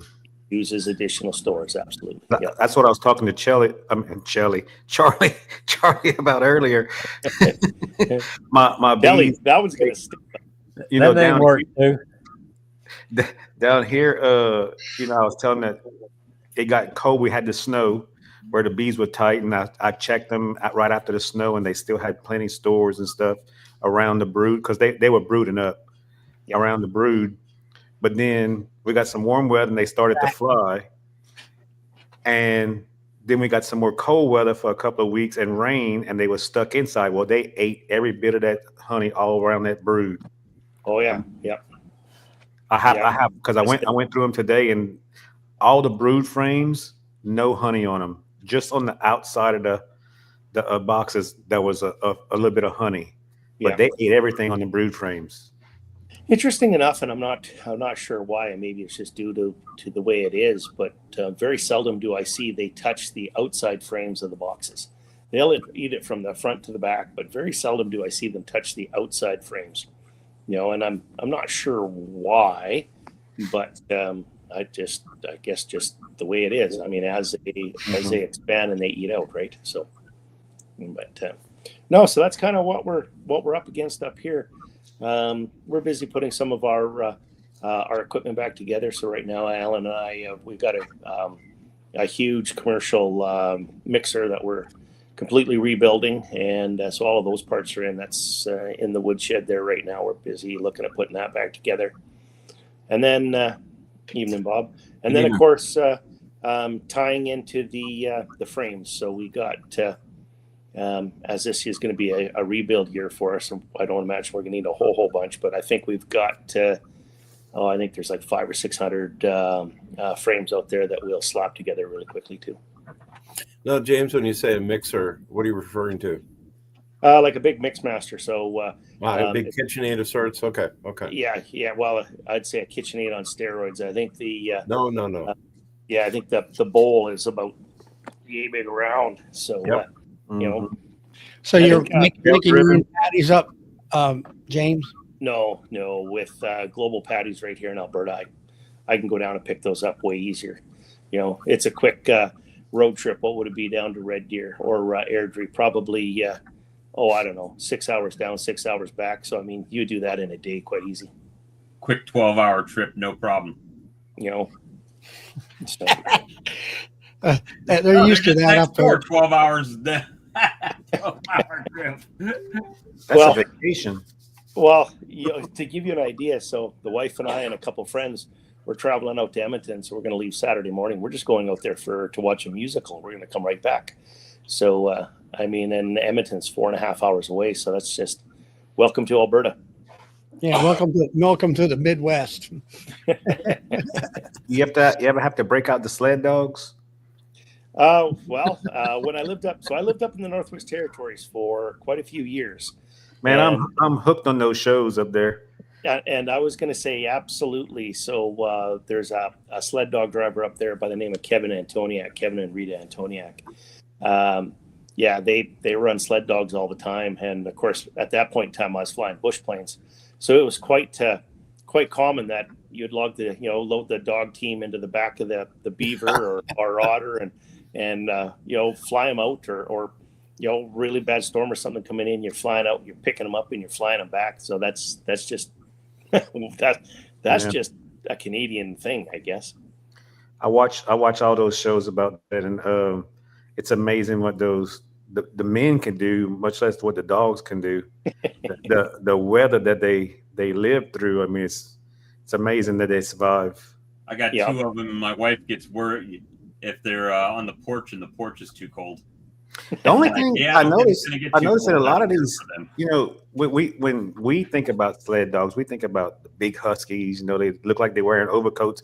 But a lot of these guys who have sled dogs in them races, they're very, their coat is not very shaggy like we think a sled dog would be. They are bred for racing, absolutely. Yeah. They must be really hard for them. Yeah. So, James, did you, let's just say, do some special mite treatments this year? Of course, Charlie. Okay. That's all that's as far as we need to take that. So, yeah. How effective did you feel that was, James? Because I was just going to ask you what your shed treatments were. 3 years in a row, I would say 100%. Oh, wonderful. Good. Glad to hear that. Yeah, no, it's Hey, Todd. I got to get some more data there put together. I promised an individual I'd get some data out there. So I do have 2 full years of data now, and then one, of course, just surprising. But no, it's working very, very well. I'm trying to deal with the side effects, so I got to deal with that one too. How about your September through your October treatments? What were you using? Well, we actually divided them into 3. So, some got oxalic acid, and when I do an oxalic acid treatment, I do multiple, usually, at least 4, sometimes 5 or 6 oxalic acid treatments. And I do it 7 days apart. And, so when I start my OA treatments, they usually take a full month and a half. So I dose those down pretty good, and then used Apivar in some, and Apilife in some of the other ones there. So, and then Now, with Apivar, were you kind of seeing what Ian was saying, or when you did you mix them and get that, whatever that word is? I did not know. I did not mix them. I just used straight, right? So. I didn't get into some of the stuff that Ian was working on. I'm still trying to understand exactly what it is I'm busy playing with. So until I can get that clear and understood. Now, no secret, we lost a lot of bees last year. So this year, absolutely 100%, without even thinking about it, is going to be a complete rebuild year for Alan and I. So. Out of what did we have? I can't even remember how many. I think it was 370 some hives. I think we ended up only putting 72 or 74 or something like that in the barn. So you lost them before the winter. We lost them last fall. So we had so I'll kind of explain, because Charlie touched on it a little bit earlier. So we had a really weird year up here last year. We would have, it was a very hot, very dry year. We'd have some rain come through. We'd get nectar for 1 or 2 days, and then it would dry right back up.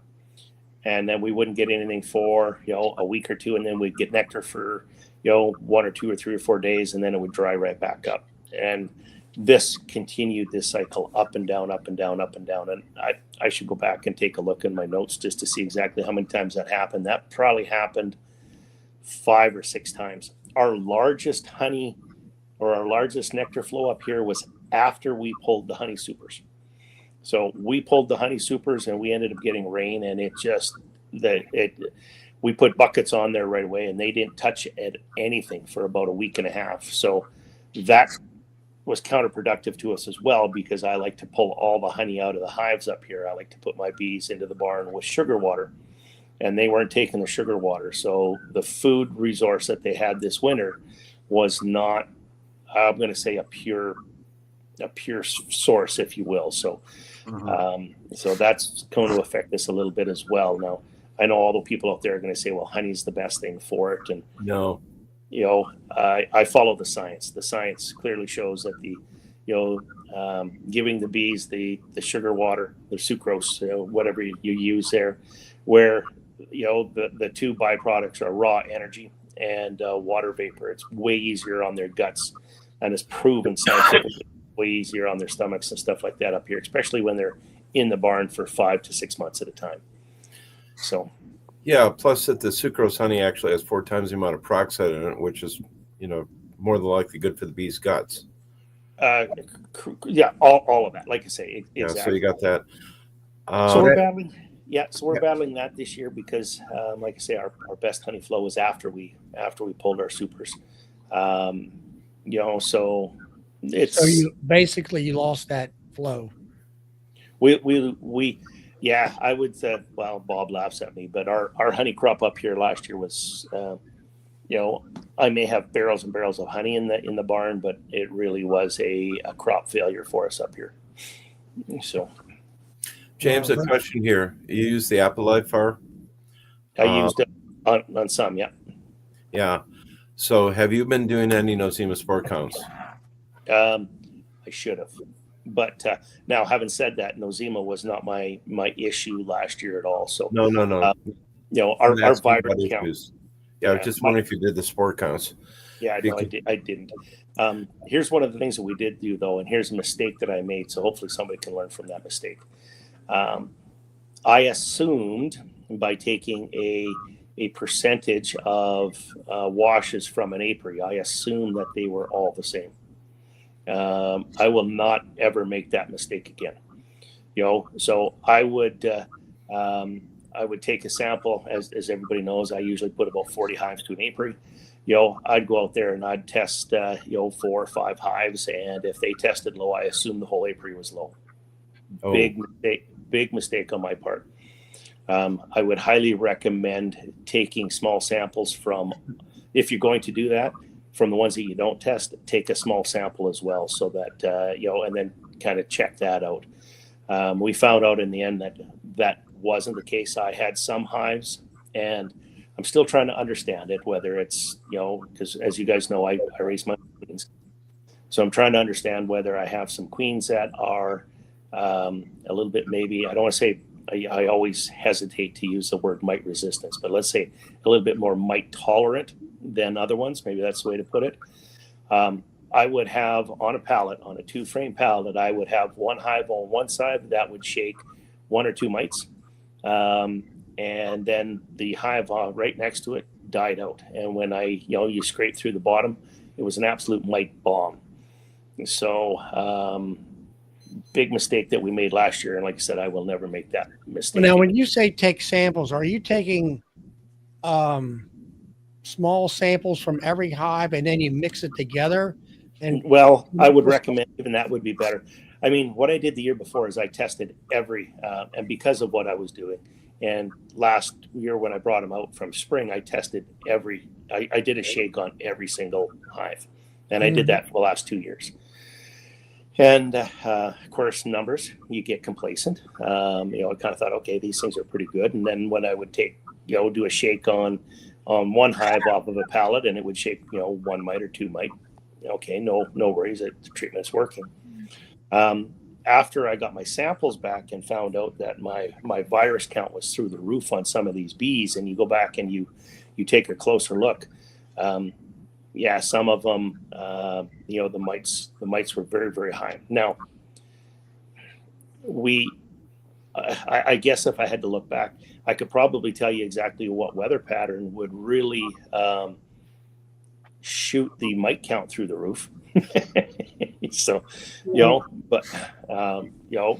so anyways, like I say, it's really, for Ellen and I, it's really going to be a rebuild year. So James, the reason I was asking about any spore counts is that the Apelifar has camphor in it. Oh, okay. And it also might have tea tree oil. I'm not positive about that, but we know from Bob Benny's, getting rid of European fall brood by using the towels, the camphor and tea tree oils and glycerin towels, it wiped out the European fall brood. Nice.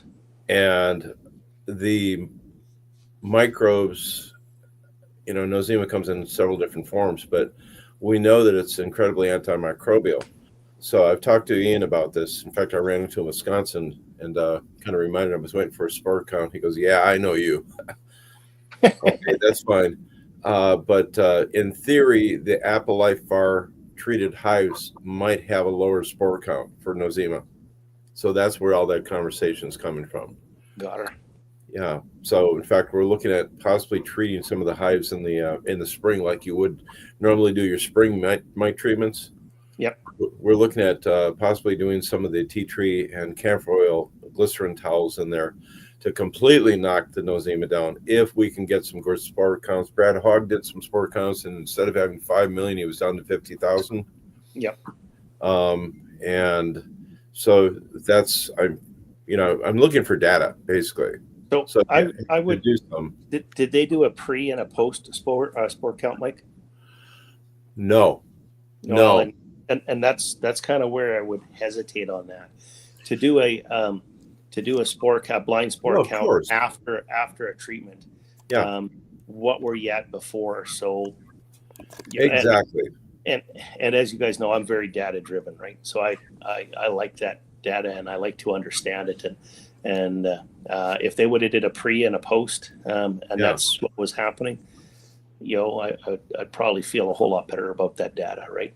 Oh, absolutely, and that's got to be done. But this, we just realized this out talking to a couple of pharmacy chemists that was probably what was actually going on, as far as the camphor and the tea tree being able to mark that stuff down. They're looking at different chemicals that would actually take care of some bacteria in the human body and how that would be different. And we're all looking at this thing going, wait a second, there's some pretty good potential here. We don't have it. Because again, we don't have the pre and the post. We're just waiting for the post. And speaking of data, did you use Amatraz in the 30-year hives? I didn't. No. Well, I shouldn't say that. Yeah, Apipar. Yeah. Yeah. Why? Because I've always had good luck with it. I know everybody says they don't, but I've always had pretty good luck with it. Okay. Because we've seen some disasters coming from that, and some of the organic acids are taking over to it. And it's not a criticism of you, James. I was just trying to figure out, because again, you are a data-driven person. And I'm always open for criticism, man.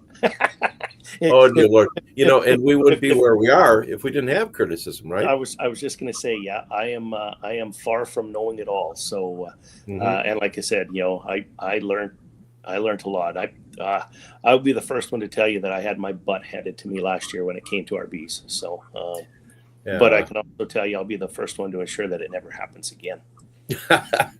So what would you have done different with the drought and the rain, and so on? Would you do more of an feeding, or? Well, no, I would say part of the mistake I made was I assumed that the bees were looking after themselves as they would in a good year. And when I say a good year, proper pollen, proper nectar, proper light flows and stuff like this. And I think they had a really hard time last year with the on again, off again, and nectar flows. So of course that came with on again, off again pollen flows. I did see the queens multiple times inside there, slow back and laying. So you'd go in there one time and they'd be full of eggs, and you go back in there, a week or two later after the drought, and there'd be very few eggs. You go back in there the next time and they were loaded again. So I saw that cycle up and down, up and down, up and down, right? And that was them telling me something. I didn't listen. So yeah. So it's they either weren't laying, or the nurse bees were coming behind and cannibalizing the eggs. What were you seeing for jelly in the cells? No. So the jelly was a little bit less in there as well, but I mean, it was, yeah. that was to be expected with a dry year. Yeah. So the jelly was a little less as well. Believe it or not, I would say the ones that really did the best were my mating nukes. Small cells, small clumps in a small hive. They seem to have done the best. Now, I've opened a couple of those up because I tried to winter some of those through too, and I actually doubled them up. Now, when I put the second on those, so now keep in mind each hive was divided into 4, and and then I doubled them up. Now, when I put them away, and when I say they did the best, they were right full of bees. And I doubled them all up, and in some cases, as I go through there, they ran out of food. So, once again, a little bit of a learning, but I think I'll make sure that they've got a little extra if I'm going to attempt to get them through winter again. So the mating nukes, what were you doing for mite treatments on those? Same thing. So I divided them in 3. I figured as much, but I had to ask. Yeah. Oh man, I'm sorry to hear that. But it's a continual learning process. You know what? I've had a lot of people say that, and I'm going to put it out there to everybody. Don't be. I'm fortunate enough that I can learn from this, and I really think this was a huge learning event for me. And man, it's a hard way to learn, but it's taught me lots. So, I've had a lot of people say, "Geez, yeah, sorry to hear that," and it is what it is, but I've learned to pile from it, and I'm going to be a better beekeeper for it. So, yeah, I mean, I'll bounce back. There's not a doubt. Gentlemen, I got to take off here. I just had the giant feral cat let himself in here. I got to go tend to him. Is that big blackie, is it?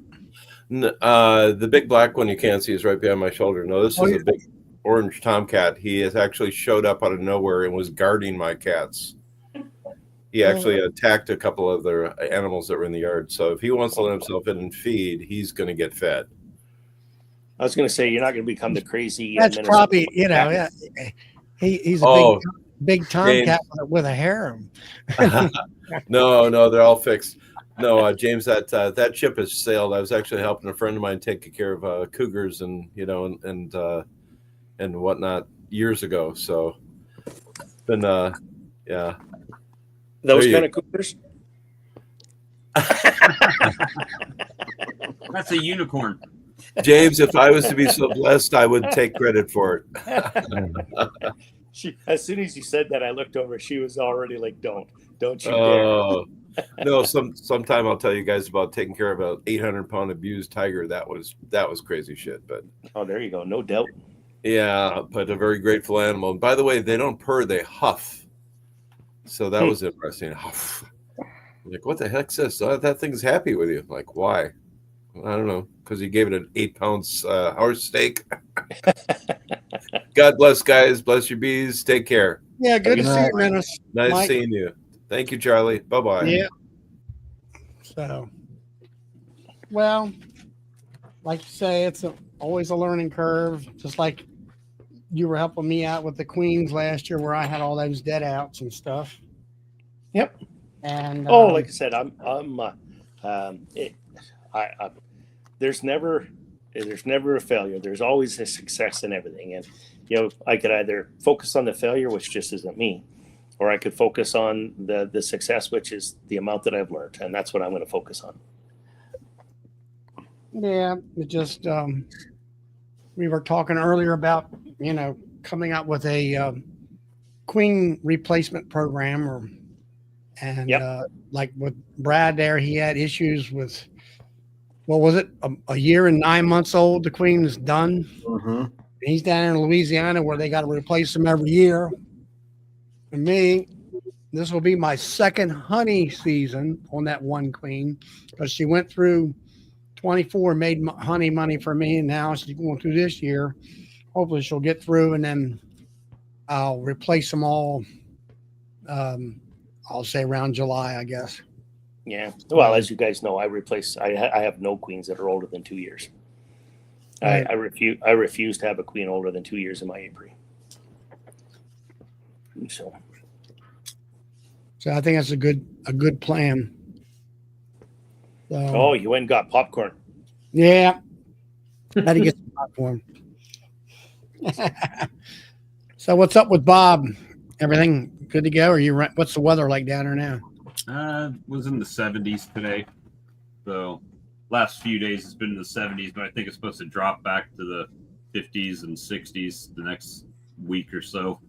So it's still doing the ebb and flow that we get, but the bees are bringing in pollen and they're brooding up, and I've added some boxes and reversed the boxes and did some of that stuff. I actually put out a little bit of liquid feed and open feeders for the out yard and this yard here, just in case they need a little juice. And they seem to be doing fine. I mean, not a lot, but just trying to build some brood up with what I got to be able to make some splits, and trying to find that one that needs to be the breeder queen that I can grab from this year.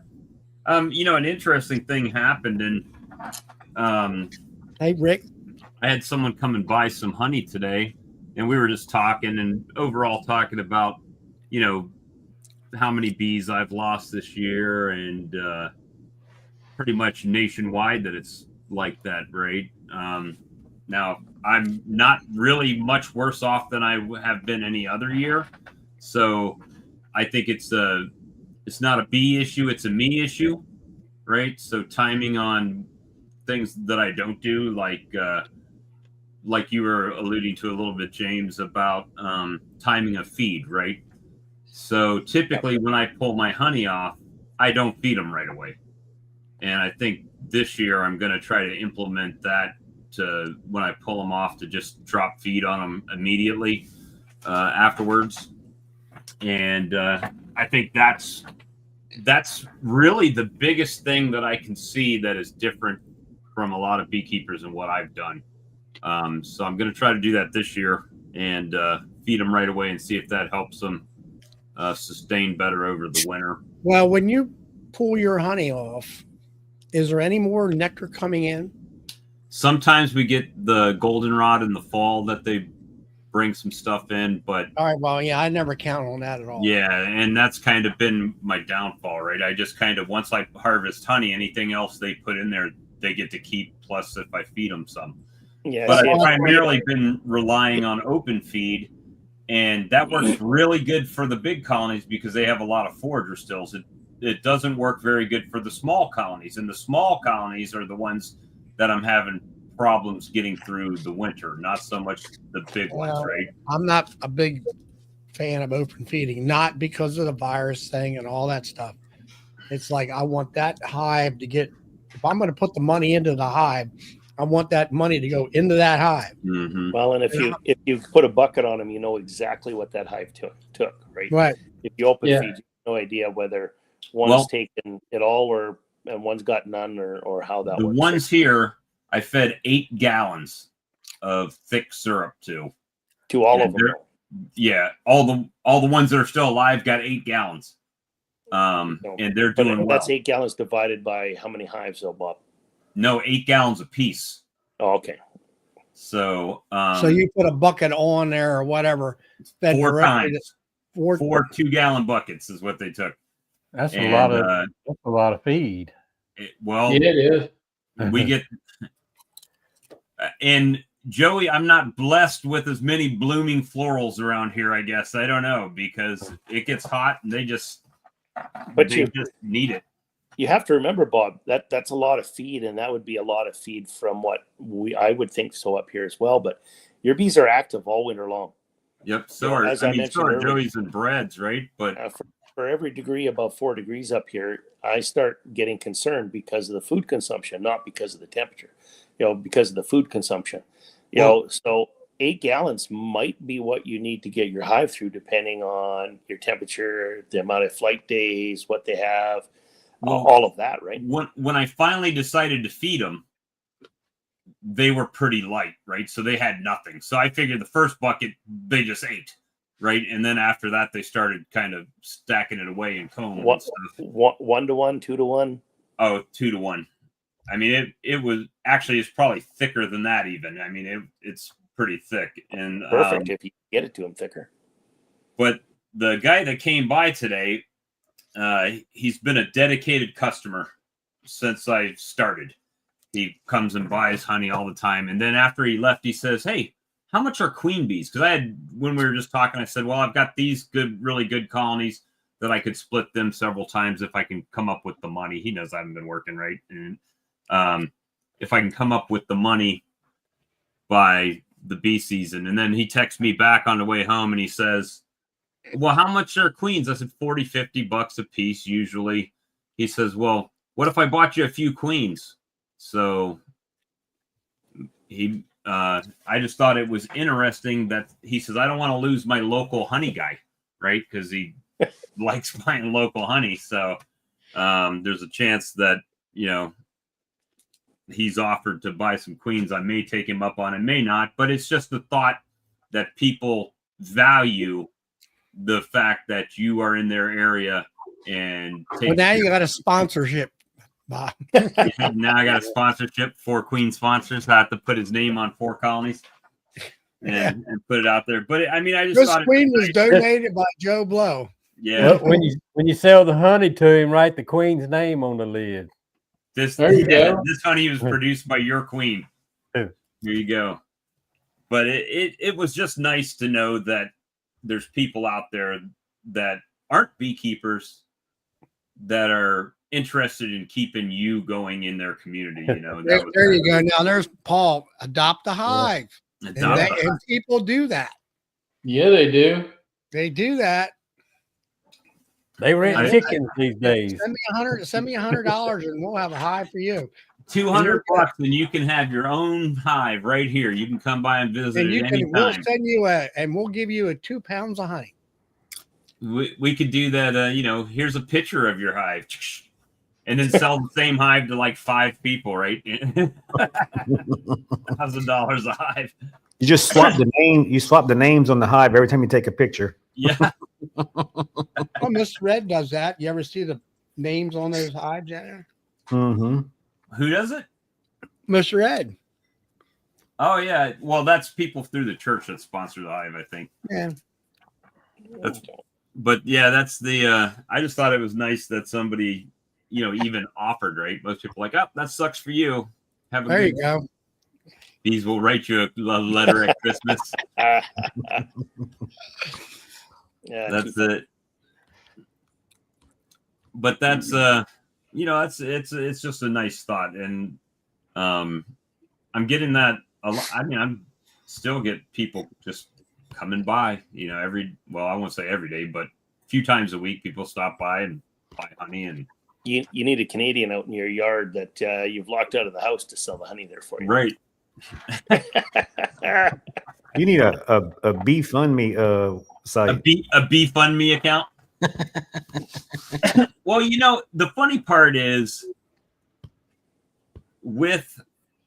trust me, I've dumped tons of money into bees, buying bees every year. Hey, Mike.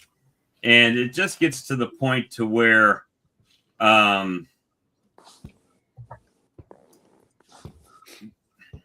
want, and this is back, if we're admitting failures, that's one of my failures. Taking the shortcut. And the shortcut isn't, and I'm going to say this, instead of grafting queens and making the splits myself like I did, I've always tried to buy nukes and increase my numbers just by buying nukes. I will tell you, it does not work. It does not work. I don't care. Obviously it's Bob's soapbox minute here, but for me, when you buy a nuke, you haven't learned anything. If that makes sense, right? You put the nuke in the box, you let them do their thing, you slap some honey supers on them and let them go. You haven't expanded your beekeeping. You haven't really. Do you have to look at a nuke that much? No. Do you have to read the frames that much? No. Is there brood in there? Yep. Okay. Close it back up and go on. When you do the whole process, when you start by making your split and watch the bees fly back to the mother colony, and you're like, oh, not enough bees in there. That's a lesson you've learned, right? You don't necessarily learn that when you just pop a nuke in a box or a package, right? So you really haven't improved your skill set at all. So I'm like James, have I made mistakes? Absolutely. Have I made more mistakes than I had any other year? No. Are my numbers of loss any greater than any other year? Nope. For that matter, is my success any better than it's been in any other year? Other than the honey? No. I made more honey, but not necessarily more bees or more survivors or anything like that. So, again, I've got to do the introspect, right, of what am I trying? And this is my hardest question to answer for myself is what is my goal with my bees? That's my hardest dilemma, because if I set a goal and I say I want 40 colonies, well, when I get to 40, it's like, oh, well, now I can get the 80, right? I mean, it's like that goalpost keeps moving. You understand my dilemma here. So that's just me personally. So again, it's not a bee issue, it's a me issue. And those are things that I need to correct. So anyway. But the one thing I learned, it's easy to go from 2 to 4. It's no harder to go from 4 to 8. You start paying attention if you're going from 8 to 16, and you better be paying attention if you're going from 16 to 32. But if you're going from 40 to 80, there's a whole different dynamic there, right? And I mean, Charlie's talked about it lots. He wonders how I get through as many as I do, when I was by myself, and we've tripled our numbers, and now there's 2 of us getting through 3 times as many. those little 1, 2, 3 minute efficiencies you really got to capitalize on. But to think But that, how do you do that without cutting corners?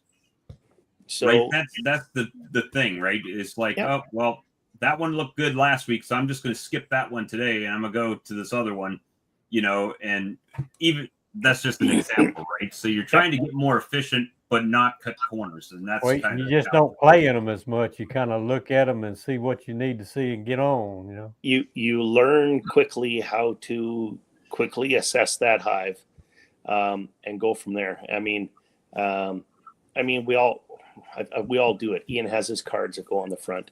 Brad uses his marker. I use thumbtacks.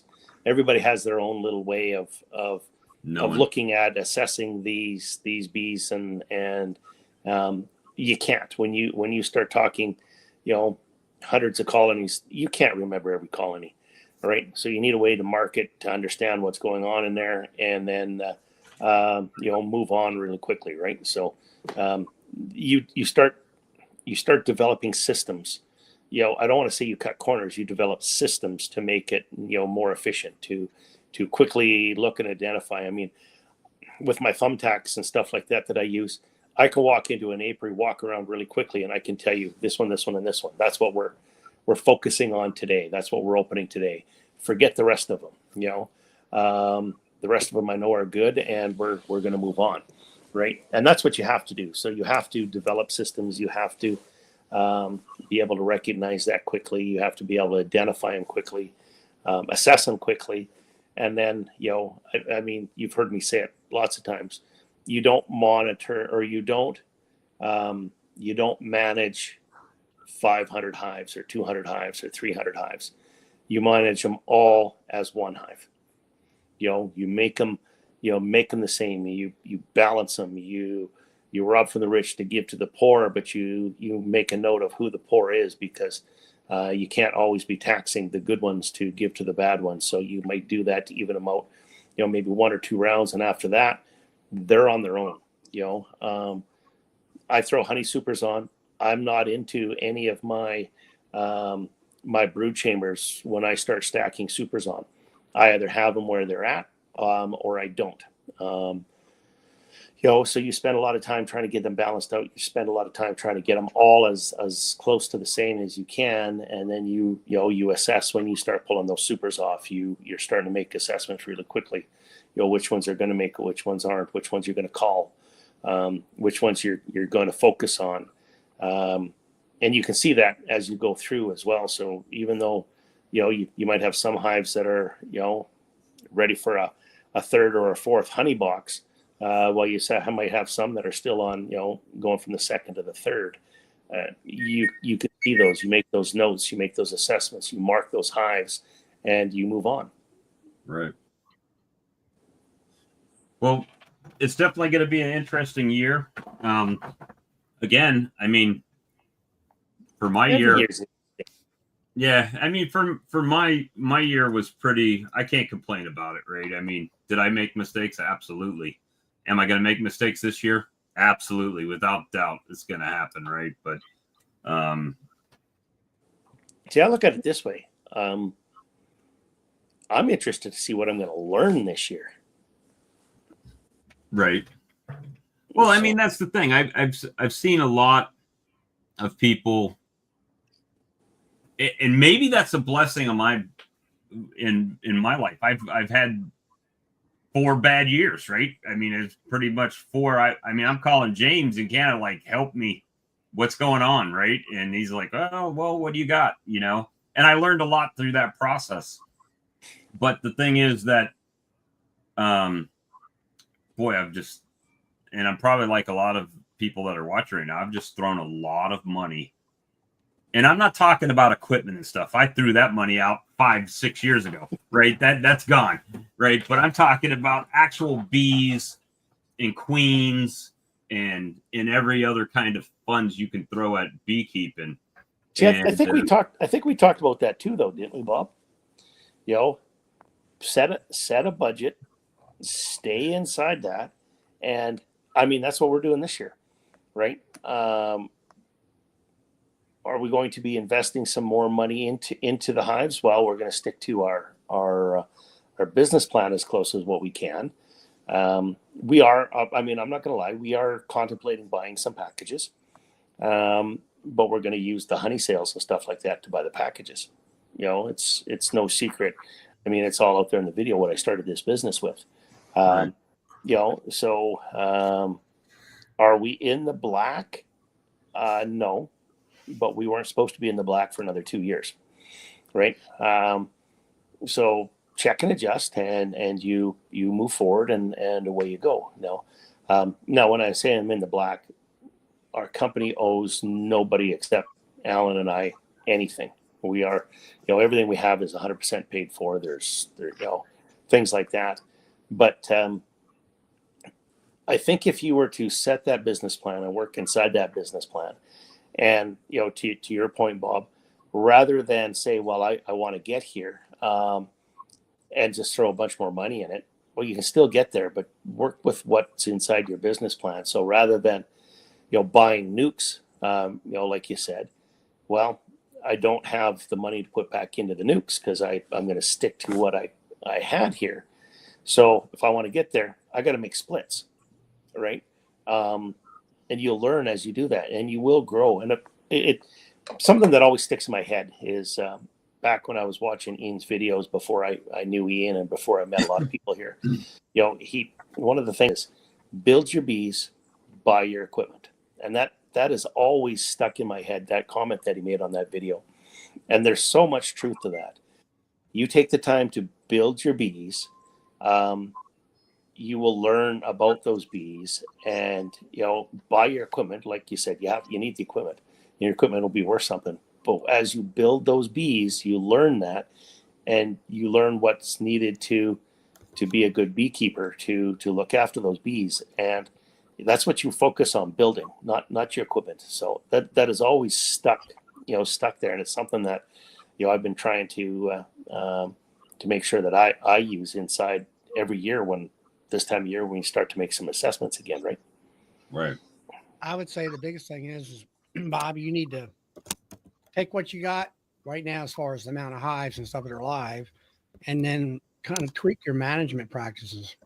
Like you were saying, you know, stop feeding, put the feed on the bot, things like you found out. That's one thing you've already figured out. It sounded like to me that once you pull your honey, depending on what time of year that is, that there really is, and is there a dearth? Dearth, yeah, it's a dearth. Well, if there's a dearth there, number one, 9 o'clock. if there's no feed coming in, then she shuts down. They won't make any brood. So you need to. Now, the last several years for me, I've had the spotter lanternfly. The food was coming in, and they had plenty of natural food. Prior to that, I always had to give them. Sometimes I gave them too much. So you give them a gallon of food, which will get them through so many months, you know, to keep them laying and all that stuff. So it's those small tweaks. And every year I've tweaked it a little bit, and it is getting better, right? I mean, I don't seem to have a problem building my colonies up during the summer, but You got to maintain them. Yeah, over winter, right? I just need a higher survival rate. And so if I here's a question. I mean, for me, I dropped 200 gallons of sugar water on my stuff. Here's a question for Bob, and I know we talked about this lots. Have you ever sat down and built an Excel sheet or a budget? Me? We talking about me here? No. Right. And the only reason I say that is you had mentioned, you know what, you stuck 8 gallons of sucrose sugar on those hives. So Right. you know what that costs you, right? So to stay within your budget, or to stay within what you forecasted, maybe you don't want to try and get 40 hives through winter. You know, maybe you want to, due to financial reasons, maybe you want to get 31 or 32 or 22 based off of what's just going to cost you to feed them, and get those through that, you know, that winter really strong. Right. And not worry about the other ones. So maybe you even call some out, rob the brood, put it in the other ones, call them out so that those hives are super strong. And then you've got that that financial resource to feed those hives. And then the next following spring, if you got, rather than trying to get 40 through, and you got 30 or whatever it was through, because that's what fits your financial situation. Think of how quickly, and I mean, we've been through this. Think of how quickly you could split that strong hive, and you would basically double or triple in size the next spring, right? Yeah, and I've got some of those that I'm going to be doing that with this year. It's just that, and again, I didn't want to like railroad the whole stream and take it all over with my woes, right? Because my woes are no different than anybody else's woes. I got all sorts of woes. I mean, I'll send you some of mine, Bob. Everybody's lost colonies, right? So, I will. You know what? I mean, again, I'm not in any worse condition than I am any other year. It's the same. I completely, totally forgot about my woes when I was until I mentioned it. No, when I was on the boat. So, and it's just one of those things that I get it, man. When you got 3,000 colonies and you're down to 300, like some of those guys out in California, I get it. That sucks. I mean, that really sucks. But I do it every year. I lose 75%. It seems like every year, and it's like it's not a bee issue. It's a me issue, right? That's probably the third or fourth time I said that. It's things I've got to change about me. If I make mistakes again this year, can I say it's a Bob issue? You sure can. I've got broad shoulders, man. I can carry the load. Bob, I have a question for you. Yeah, Mike. When you're feeding, right, you buy the syrup already mixed up thick. I do. Do you thin it out? In the spring, I typically will. Like the open feed that I put out, I did thin out, but in the fall, I didn't when I put the feed on. In the summer, when you have that dearth, you should just be feeding light syrup, I would imagine, till it's time to feed them up, so they keep brooding up. Yeah, this year I may not even be able to get that syrup because they were having an issue to. No, but either way, I mean, I feed less than 1-to-1. Trying to stimulate them. I'm probably. I do the same thing in the spring, Mike. I make it one. Well, I call it 1-to-1, but it's less than 1-to-1, but I do that for other reasons as well. Not only to keep the brooding up, but I've done that past few years because it stimulates the wax. Yeah. But we've got a little bit of natural nectar coming in right now too, so it's not a lot, but it's enough to where when I drop a frame in there with some foundation in it, they're starting to draw it out with nice new white wax. They're not doing much with it, but they are drawing out a little bit. So, and I guess you got some pollen coming in, don't you, Mike? Bob? We got tons of pollen coming in, and then they should be 2 weeks. We're going to get the. They ought to be brooding up pretty good too. Yeah, that some of my bigger hives, 4, 5, 6 frames of brood that I've pulled up to the top and gave the queen fresh drawn comb in the bottom to do her business with. They're not really putting honey in it or anything yet. Oh, so a little bit of nectar. Yeah, I haven't fed these guys since last spring, and they've got open cells with some liquid in it. I'm just wondering, if you're going to get weather or anything, they'll wipe that out in no time. So yeah, and they've got. But they still do have some drawn frames that have the syrup that I put in them from last year. One of them in particular, a small one, has about 8 frames that they stored syrup in 2 frames of bees. Go figure how that works out. But that's what they've got right now. So every hive I've looked at this year, just recently, all my double deeps, they got plenty of honey. Plenty. Of course, I leave mine in double deeps. I'm envious. I would love to get into start looking at some bees and stuff, but I still got a few weeks. But I run into this every year. Like Brad said, I've got a couple of single boxes. They have enough, but it's not a lot. Yeah. But all my double deeps so far that I've looked at, they got plenty of honey. Matter of fact, if they don't suck it up, I'll be stealing some from them in about a week. And I'll tell you what, that single deep licensed polyhive. I mean, the walls on those things are thick, right? Brad, how you got some of those, right? Yeah. Do you know how thick the walls are on that box? I think they're almost like 1 inch and 7/8, something like that, almost 2 inches. Is that American or Canadian? It's an It's inch an and Irish. 7/8 Canadian. Oh, perfect. I like it. and they, I mean, they did extremely well in there. Just a single deep with that hive top feeder that they've got, the thin plastic one. Yeah. And the poly lid, man, they did really well in there. Mm-hmm. So, and then one of my better colonies was a double 5 frame, and it did really well. So When I on those, when I pulled off the little feeder that comes with them on top, I just put me some bubble wrap to keep them from going up in that dead space. right. You know that it has that real high hive top. I'll tell you what's good about it though. If you leave it on there in the winter and you got any hive beetles in there, the bees will run all them beetles up in there, and you can bring that feeder off and bang it on a lid, and all the beetles will come out, and you can play whack-a-beetle for about 10 minutes. Be careful on YouTube, though. Oh, will they ban your video for killing an animal, a beetle, a hive beetle? They will. They will a short. Oh, really? For hive tool testing a beetle? Oh yeah. Wow. Well, I was stomping them. Joey was doing the 2-step.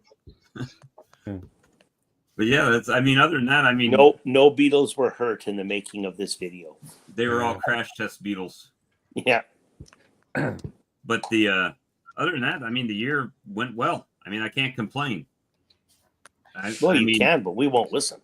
Well, I mean, yeah, we can all say, "Oh, I lost 10 hives," or whatever. You can say it all you want. You know, the fact of the matter is, we lose bees every year.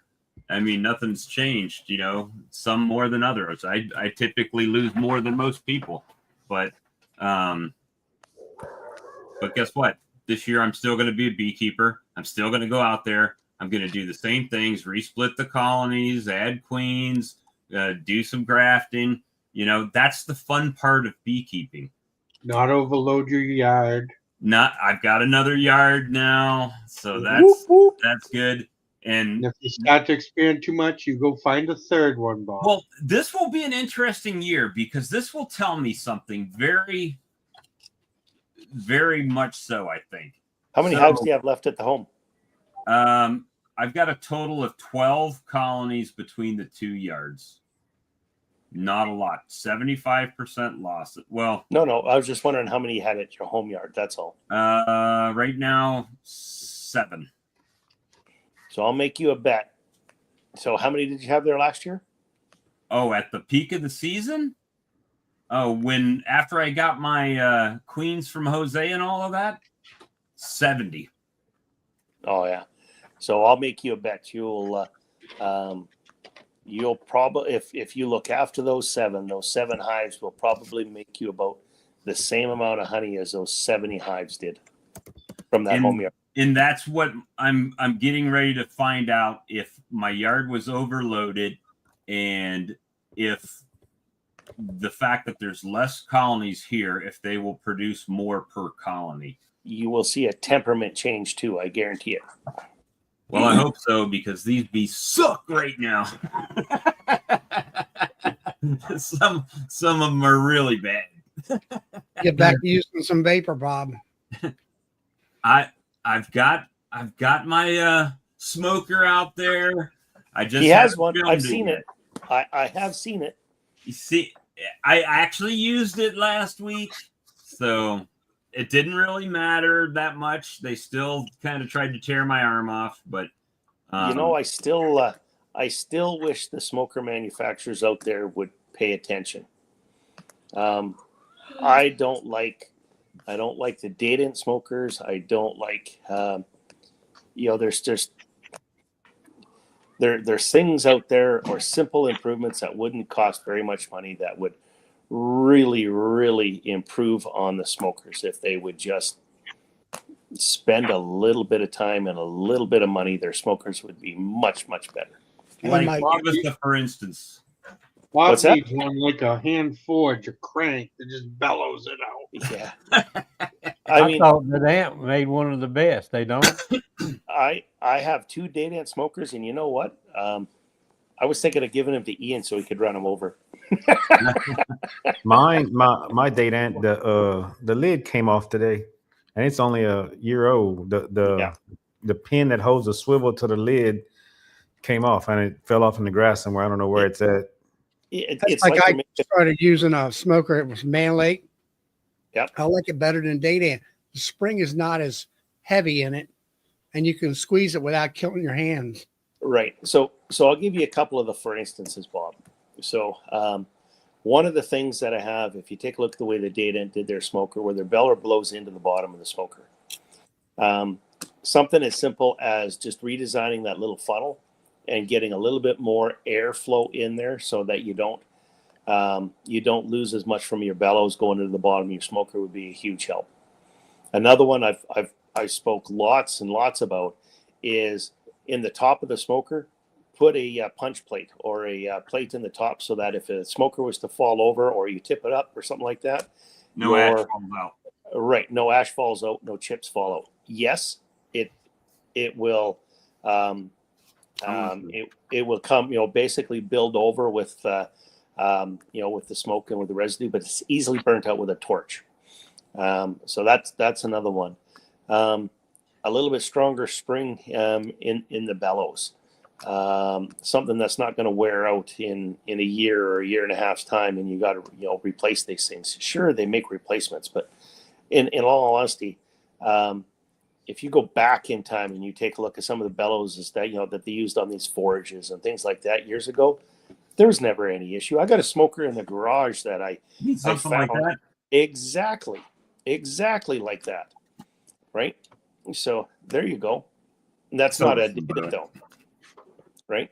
Or like the guy I met down at Nobby, he got a pistol grip smoker. You put the little bit of vapor juice in there, pull the trigger, and all the smoke comes out as much as you want. Right. But And I bought several of these a few years ago. Yeah, I need one of them. To bring my order up to $100 to get free shipping. I've got to change one out maybe tomorrow because it's got holes in it here. Yeah, but I'll never buy this kind again. Yeah, I've got one of those. Rheumatoid, and holding that right there, that works on my knuckle right there under the bottom. It hurts after I'm pumping on that thing a while. Yeah, I've got one of those. I won't ever go back to them. I won't. I've got 2 left, so that'll be about 2 years from now. Well, too bad. I'll get them to somebody. Well, you can ship one to me.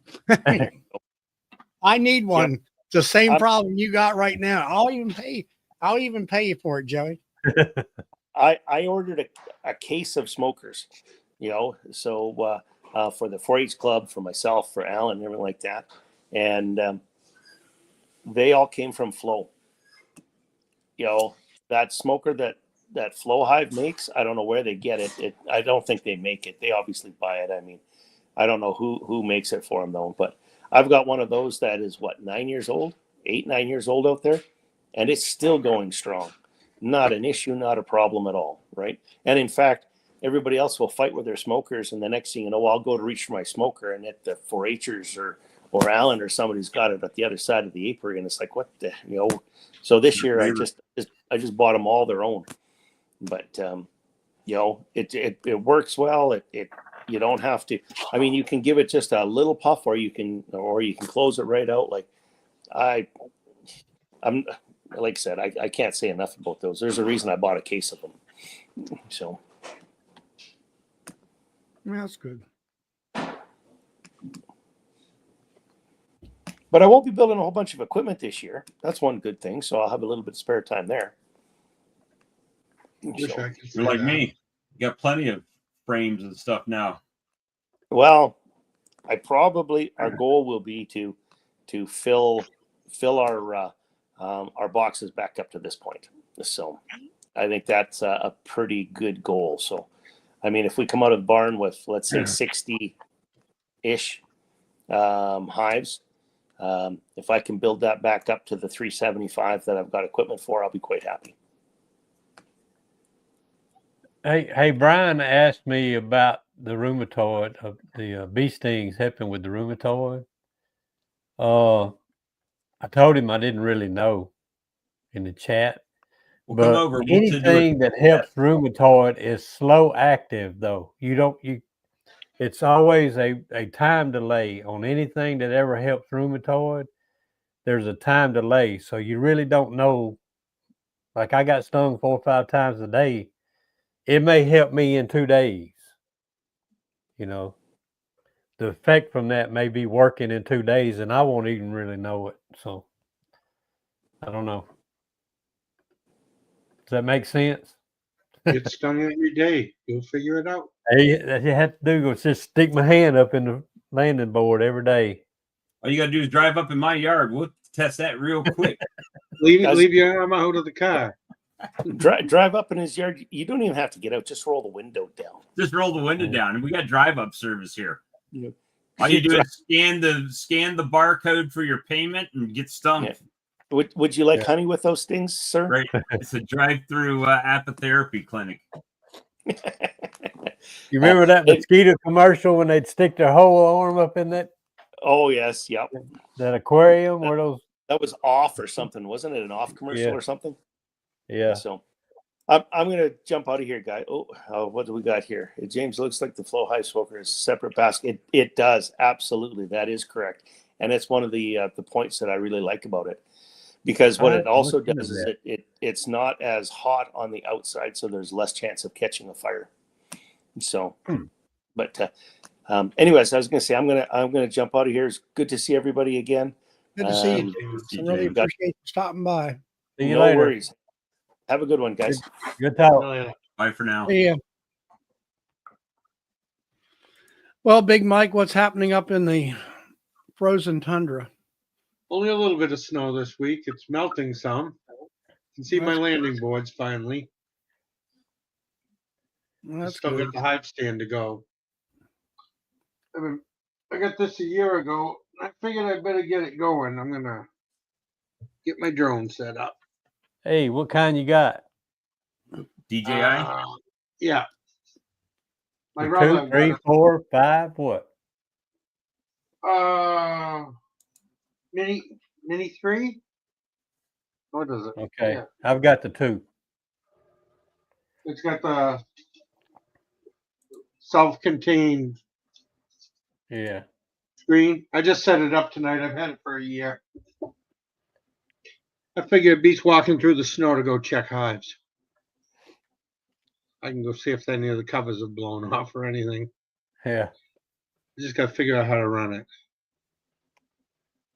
Have fun with it. I did check a few this week because I have that wrapper ground insulated cover I built, and you can peek right down and look in them. I checked, I think 24, and I have 20 that I could see the bees in. None of them are up in the sugar yet, so that's good. Are you putting just what granulated sugar in that round? Yeah, I put it in when the cover's on, and it's just dry. The moisture goes up there and makes little bricks. Most of the time, they don't even use them. I keep them fed up pretty well. Mm-hmm. Last year, most of them used it, but we had 6 days they flew in December, which is unheard of. Yeah, I don't know. I lost one so far, so I'll get into them tomorrow. To be the last day for a little bit, as far as us getting warmed up again, and I'm gonna try to make a video tomorrow. It's supposed to be windy. Hopefully, my dead cat on my microphone will work pretty good for me. Let everybody see what's happening. All that. I've learned to put my mic on the inside of my veil where the bees stay. Oh, on, so absolutely. I put it on. Oh yeah. I got to I put did my it hat backwards on. one time, and boy, it got noisy. Oh Yeah. yeah. You got to put, I take a ball cap like you got, put it up on the rim of the bill. That Yeah. way it's close to my mouth, and then the bees don't get into that. I don't know what it is about that dead cat, but they go right to it and all that. James is saying something else.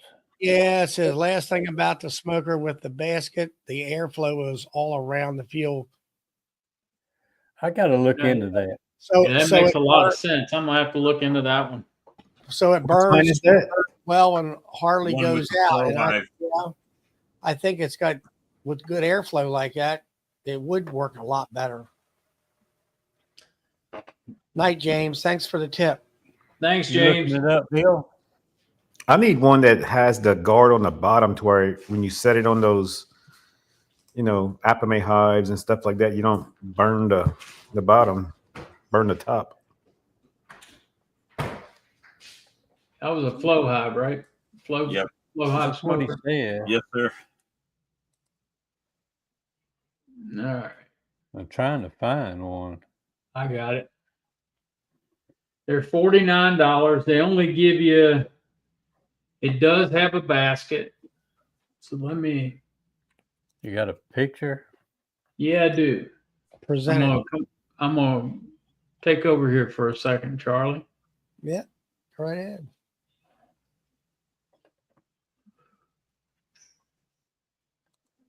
Oh, Bill, by the way, I sent you a private chat. Okay. I hadn't seen an email yet. I figured you might have forgot. You got to let it in there, Charlie. There it So there's is. the basket, and it's got the baffle in the lid too. I like that top screen on it. My first smoker had that. Yeah, Where'd it go? There it goes. Yeah. yeah. See that There's the screen on the there's top? the basket. And the basket's got holes in it too. So Yeah. yeah, it looks like it'd be worth the money. I like that. Yeah. It's got holes You on the can't- sides. It's got holes on the bottom. On the And that top. top part's a smoke arrestor. Yeah. My first smoker had that in it, but it didn't work good after I run over it with my golf cart. Yeah. I wonder how tall it is.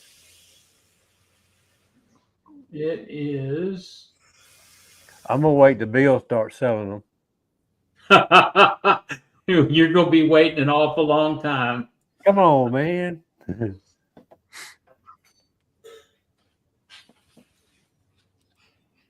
It doesn't say how tall it is. It looks like it's about a, I don't know, 7-inch smoker, because the bellows Yeah. on the 9 inches and bigger, the bellows the exhaust sits way above the bellows, so it looks like a 7-inch smoker. Instead of what, like a 10? Yeah, instead of a 9 or a 10.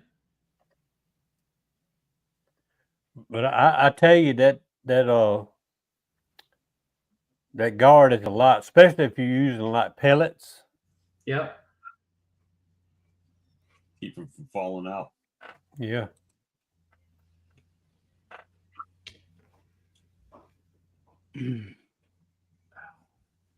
I wish I threw it away. I ran over that thing with the golf cart. And after I threw it away, I wish I'd have kept it just to hang it on the wall of this honey house here somewhere. Because it was flat. I mean, it was flat as it could be. And it wasn't tall. It was short. It was a little short smoker, but that thing worked good. I'm trying to remember who I got it from. James says he fills it with pellets. And I fill it in the morning Yeah. and at lunch and it goes all day Yep. long. 7-inch. He says it's a 7-inch. Yep. I made me a screen for the smoker that I got now, but it didn't last for about a month or two and it burned out. It gets hot in there. It's hotter than Yeah. you think. Yeah. Well, that's what I do, Russell. I actually put a pine straw on top of it. I start with pine straw and light it, put some pellets in there. If I'm going to be in the yard all day, put pellets in there, get them going, and I put pine straw on top of them. I try not to be in the yard all day, though. Yeah. And if you're like Bob, you don't have to worry about it. Just don't use it. Yeah. I learned to smoke the entire yard, Bob. Yeah. I know. I should just light a couple of the dead outs on fire, and then I just have. There you go. smoke You're fillers smoking on the yard all that four way. corners of it. Well, you know, some of them old timers used to use them, have them big pipes. Yep. You just smoke them big tobacco pipes, and they would blow that smoke in them. Well, 2 years ago, when I smoked, I'd go out there and smoke cigarette while I was working. I quit that. Now I got no smoke. Cigar would probably work good too. Something that stays lit a long time. Yep. I'm glad I quit, though. Even my wife has quit now, so we are a smoke-free household. So Yay. That saved you some money. I've been Yeah, quit for a little bit. while. I hadn't smoked for a little while. what, 30 years? 70, let's see, 86, 1986. July 1986, I quit smoking. That's almost 40 years ago. Yeah. September of 1986, I quit school. That took a while. I wanted to chew bark off a daggone tree. I need to quit these things. They cost as much as cigarettes. I still love to smell skull right now. I can get a can and just smell it. It just smells so good. But I won't dip it. I know what happened if I dip it. I've gotten to the point to where cigarette smoke, I can't stand it now. It used to not bother me. Obviously, I smelled like it all the time, right? And now after 2 years of not smoking, it's like it bugs me. Yeah, my father was a 3-pack a day, and when he quit, he was just could not stand it at all. Couldn't believe he ever smoked. Yeah. Yeah. Well, when I saw my dad have to get half of one of his lungs cut out, it kind of got me thinking, and I finally quit them. Cut his smoking in half. No, I don't start my new job till the middle of March. And next week? Yeah, next weekend, I guess I'll be in North Carolina for their convention up there. Yeah, Melissa, I'm a couple of days older than 45. Yeah, just a couple. Good job, James. Yeah.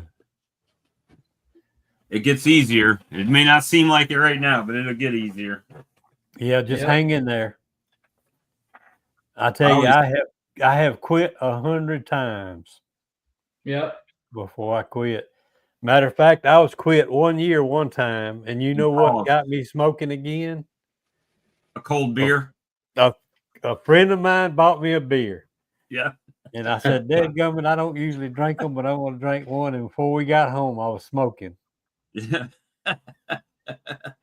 Yeah, I resemble that remark in the past.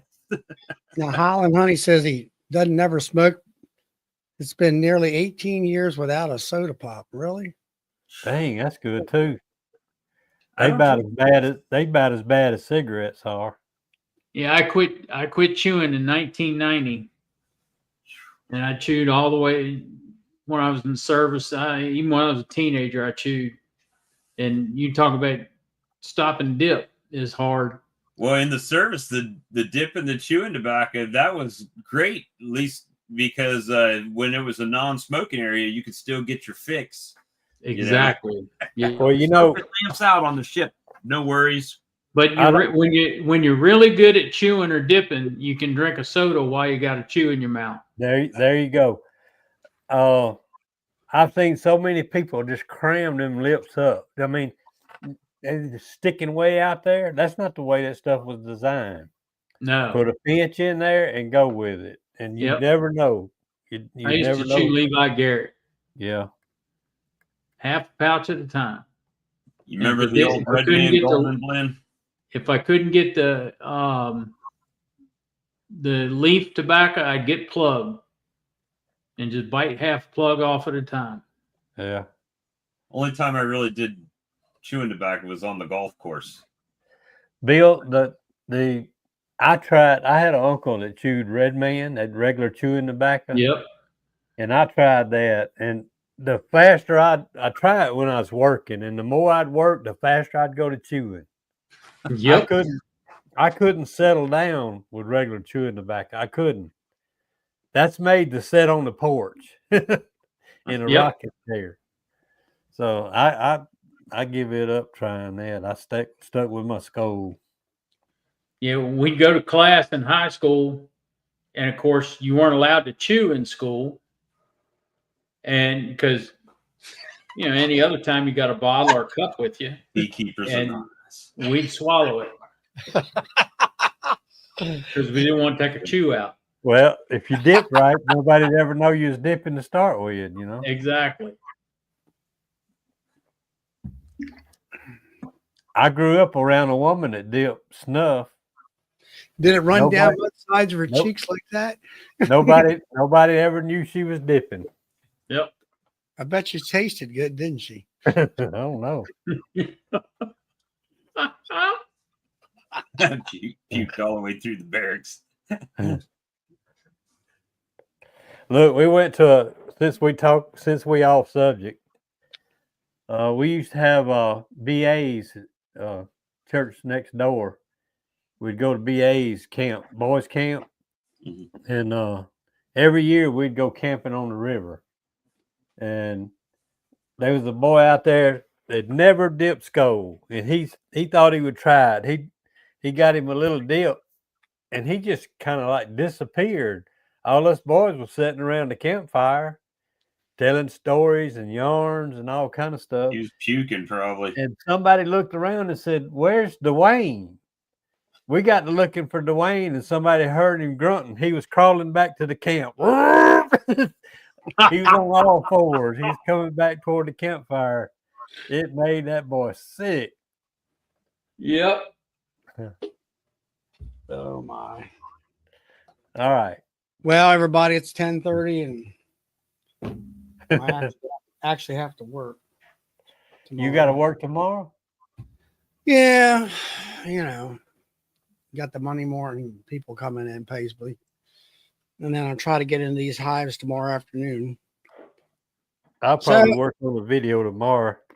I'm going to try to do that without, hopefully with not too much wind and everything. So, well, if any of y'all you want to drive to Virginia on Sunday at 9, be at the farm at 9:00 on Sunday. We're moving bees. I wish I was closer. You can move about 20 of them down here. It'd be great. I can do that. There you go, Bob. I'll meet you halfway. You have to put it on my account. On account, I ain't got no money. Who in here does? Exactly. We're beekeepers. We don't have no money. There's Mike there. Great spitting chatty. Yeah. Oh boy, what do we get into tonight? Well, once it goes past 2 hours, you don't know what's going to come What? up. It ain't fun if it don't kind of get off derailed every now and then, Charlie. Yeah, exactly. Well, I'm glad everybody came in tonight, and I'm glad that we got to see James and everybody kind of visiting, with folks we haven't seen for a while. Yep. And all that stuff. And all that. So, well, anyway, we'll see everybody back here next Friday at 8 p.m. Eastern Standard. And I'll see everybody Monday night, 8:00. Yeah, Monday night. Tomorrow night. See y'all tomorrow night.